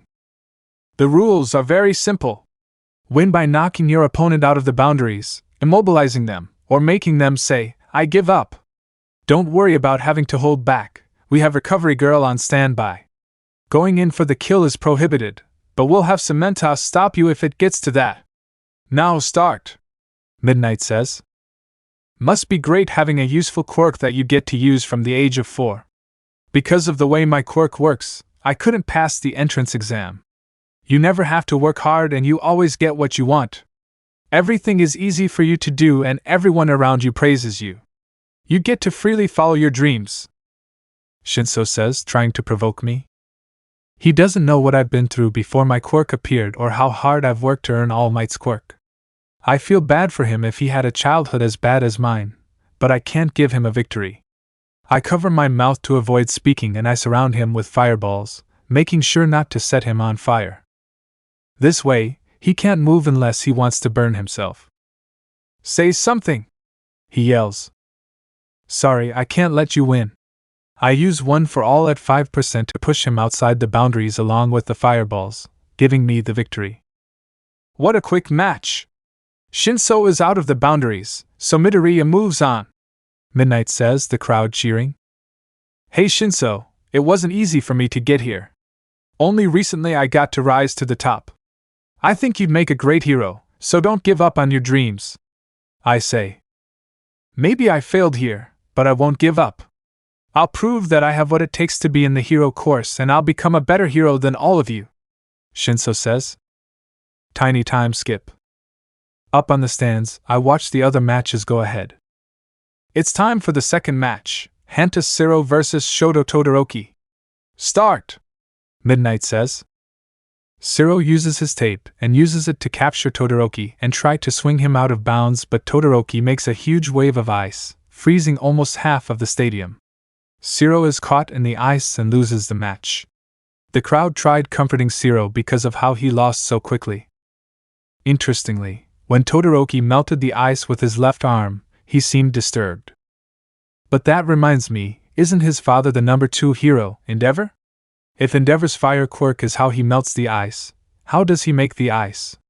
It has to be from his mother, but such lucky quirk combinations rarely happen.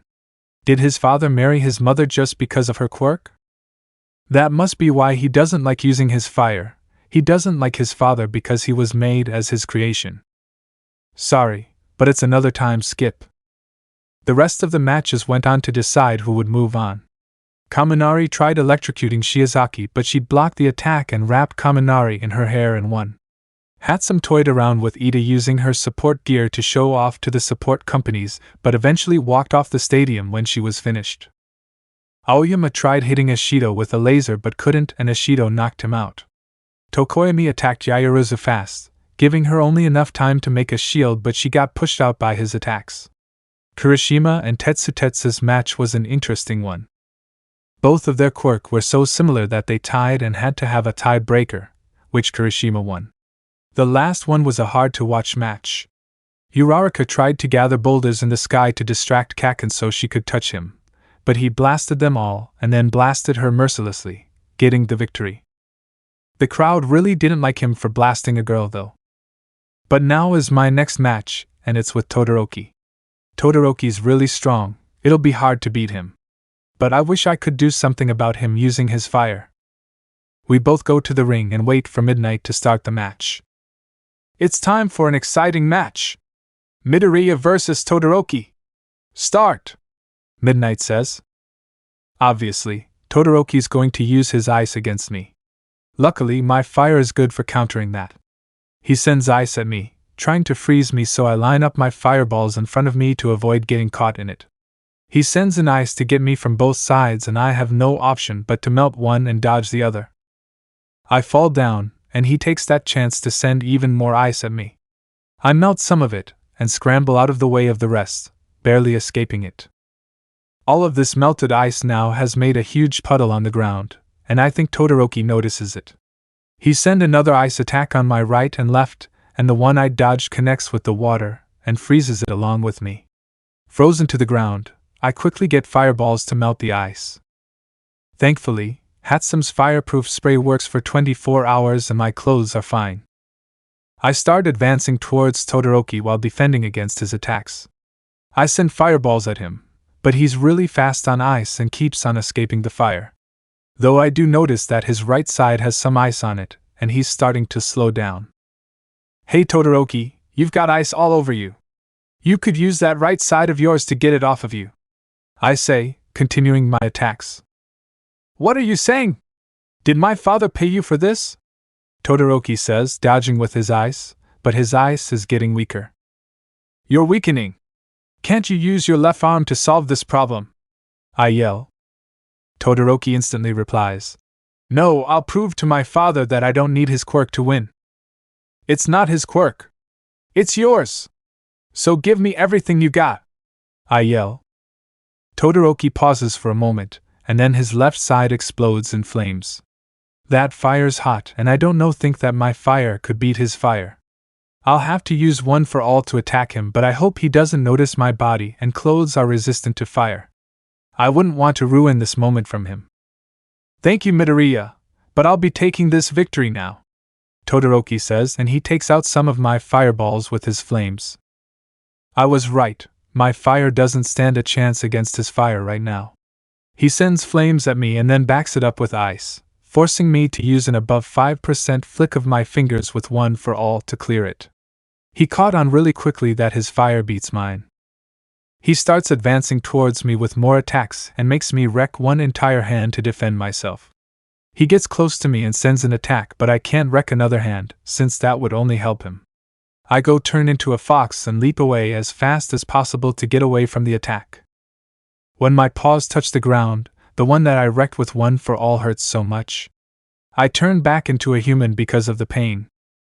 Todoroki mistakenly gets too close to me and I punch him quickly with a 5% attack before he can attack me. It sends him close to the boundaries, but he stops himself with his ice. Far away from each other, we both start charging at each other. He sends ice towards my feet, so I decide to use one for all 5% to jump over it and get some speed. Todoroki also picks up speed on ice and builds up his flames and ice for a big attack. I use one for all in the arm with my broken fingers and our attacks collide. The impact of one for all sends Todoroki flying, but he barely stays inside by using his ice to catch him again. I also get sent back, but now I'm down an arm. We both get up and Todoroki notices my arm is broken, so he charges again at me. This match is mine, Todoroki yells, approaching quickly. I won't lose this. This is the end for you. I yell back, putting past 5% of one for all into a leg and jumping towards him with one for all in my remaining arm. Samantha, stop them! They'll beat each other up too much, Midnight yells. Cementos creates some walls between us, but they don't get there in time. Todoroki uses both sides at the same time and collides with my attack. Boom. We both get sent back by the collision, and a huge dust cloud is made. Nobody can see anything until the dust settles. That's a huge blast. Is this what decides the match? Midnight says. On the ground, I struggle to get up onto one leg, but I eventually get up. The dust partially clears and I look over to Todoroki's side to see if he stayed in. Midoriya is still standing. What about Todoroki? Midnight says while the dust is clearing. She finally gets a good look at the outcome because she then says, "It appears that Todoroki is out of bounds. Midoriya moves on." Chapter 22. Izumi's POV. I won the match. I feel bad for hurting Todoroki, but I can't stop myself from enjoying my victory with the crowd cheering like crazy. Get them both to Recovery Girl, Midnight says to some robots. They put us both on stretchers and take us away. Recovery Girl's office. We arrive in Recovery Girl's office, and she isn't very happy to see us. She gets us on different beds and starts working on us. Are you alright, Todoroki? I ask. Yes, but you should worry about yourself instead, Todoroki says. He's right, only one leg survived that match, Recovery Girl says. I'm sorry for having you heal me all the time, I say. You need to learn to control yourself or else I'll have to stop healing you, she says. Gee, got it, I say. I seriously need to get Almight to teach me to control one for all. Todoroki will be a quick heal since he doesn't have any serious injuries, so I'll heal him first, she says, healing Todoroki. And what about me? I ask. You'll take longer and you'll have to rest while the other matches go on, she says. Good luck, Todoroki says, walking out the door. Thanks, I hope things get better with your parents, I say as he leaves my sight. Now it's time for your treatment. Smooch, Recovery Girl says before I fall asleep. Tiny time skip. Wake up, kid. You're up next, I hear as I wake up. Who's that? I say while yawning. It's me, Almight, he says. Oh, my next match, I yell, bolting up from the bed. Yes, you better hurry up or else you'll miss it, he says. Okay, I say, running out the door. When I get to the stadium, I see Ida standing there. I'm up against you? I yell. Were you seriously in Recovery Girl's office the entire time? Ida asks. Yes, I was, I say. Well, today, I shall defeat you while my brother watches me, Ida declares, his glasses shining. Don't think I'll let you win just because your family is watching, I say. Hey, you two, I'm about to start the match, so save that for when you're in your actual fight, Midnight says. We're ready, Ida says. For a spot in the finals, it's Ida versus Midoriya. Start, Midnight says. Recipro burst, Ida yells, the engines on his legs making him come at me extremely quickly. He aims a kick at my head, so the only thing I can do is turn into a fox to avoid the collision. He spins around and goes for another kick, but my enhanced reflexes let me barely dodge it. He's extremely fast, I can't keep up with his movements. Try keeping up with this, Ida yells, going for kicks that repeatedly flow into one another. I try dodging his combo, but I get hit by the last one. It almost sends me out of the boundaries, but I miraculously land inside the ring. He sprints up and almost gets away with kicking me out of the boundaries, but I barely get out of the way. I only have 3 seconds left, Ida says. So it has a limit? If I can survive it, I might win. He tries the combo on me again, but knowing what to expect, I manage to dodge all of his attacks. He surprises me by coming in for a punch, and I almost dodge it, but it hits me a little bit. Still barely inside the ring, I see him run up to me and try to kick me, but his engines stall. Perfect. You surprised me with your reciprocal burst, but looks like I made it through, I say, turning back into a human and surrounding him with as many fireballs as I can create in 1 second. Reaching through my fireballs, I push him out of bounds since we're so close to the border. Ida is out of bounds. Midoriya moves on to the finals, Midnight says. The crowd, realizing the match ended so quickly, starts cheering. You did amazing, Ida. If your reciprocal burst lasted a little longer, I would have been done for, I say, putting my fireballs out. Thank you, Midoriya, you also did excellently, Ida says. Time skip. Due to Tokoyami surrendering, Bakugo wins, Midnight yells. Why does Kaken have to be so good? I was seriously hoping for Tokoyami to win so I would have an easy matchup. Ah man, I thought Tokoyami could have pulled it off, Uraraka says. Bzzzzz. Whoa, what's that? I say. That's my phone. My parents are calling me, Ida says, getting up and walking off to answer the call. Do you think he's alright? Uraraka asks. I don't know. I just hope it's nothing bad, I say. We'll take a little break and then we'll start the final match, Midnight yells. Good luck against Bakugo, Uraraka says to me. I'll need that luck. Thanks, I hope I can win, I say. I get up and walk over to the prep room to think. I don't have anything that could block his attacks, so we would both be on offense. I think my only real weapon would be One for All, but he could probably just dodge everything using his explosions. Once I run out of fingers and limbs to break, he'd easily win. Any fireballs I would make would just get blown up too. I wonder if I could win somehow. Time skip. The match for third place was cancelled because one contestant had to deal with something else. Without that match, we're going to start the final match. Midoriya vs. Bakugo. Start! Midnight yells. Ida had to do something with his family, but right now there isn't time to think about that any further. You're that loser Deku's cousin, aren't you? I'll totally annihilate you! Kaken shouts, using explosions to charge at me. I hope he doesn't get any more violent than this. I send multiple fireballs in front of him while he's in the air, making him blow them up. The explosion throws off his momentum and forces him to land. You little, Kaken says, approaching on the ground instead. I run at him and flick a finger with 100% One for All, breaking it but hitting him. He flies back but keeps himself in the ring with his explosions. I try doing it again, but he doesn't fall for it a second time. He dodges to the side and rushes at me again. I'll definitely destroy you now, he declares. I spread out some fireballs beside me and send the fireballs from one side to him. While he's blowing them up, I flick my finger with One for All at him. His reflexes quickly make him dodge it with an explosion, and he starts to look angrier. You're really bothersome, I'll kill you, he says, running at me but cautiously. He gets angry way too much, but the extra sweat helps his quirk.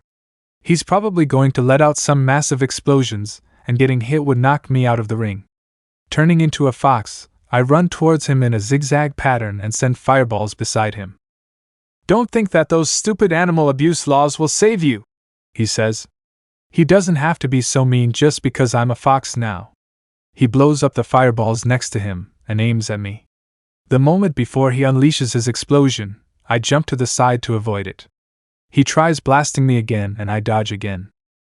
I send fireballs at him, trying to get at least one to hit him, but he blasts them all in a single explosion. Die! He yells, aiming another blast at me. I dodge it, but the explosion is so large that I still get pushed away a little. This isn't looking very good for me right now. All he's doing is getting stronger.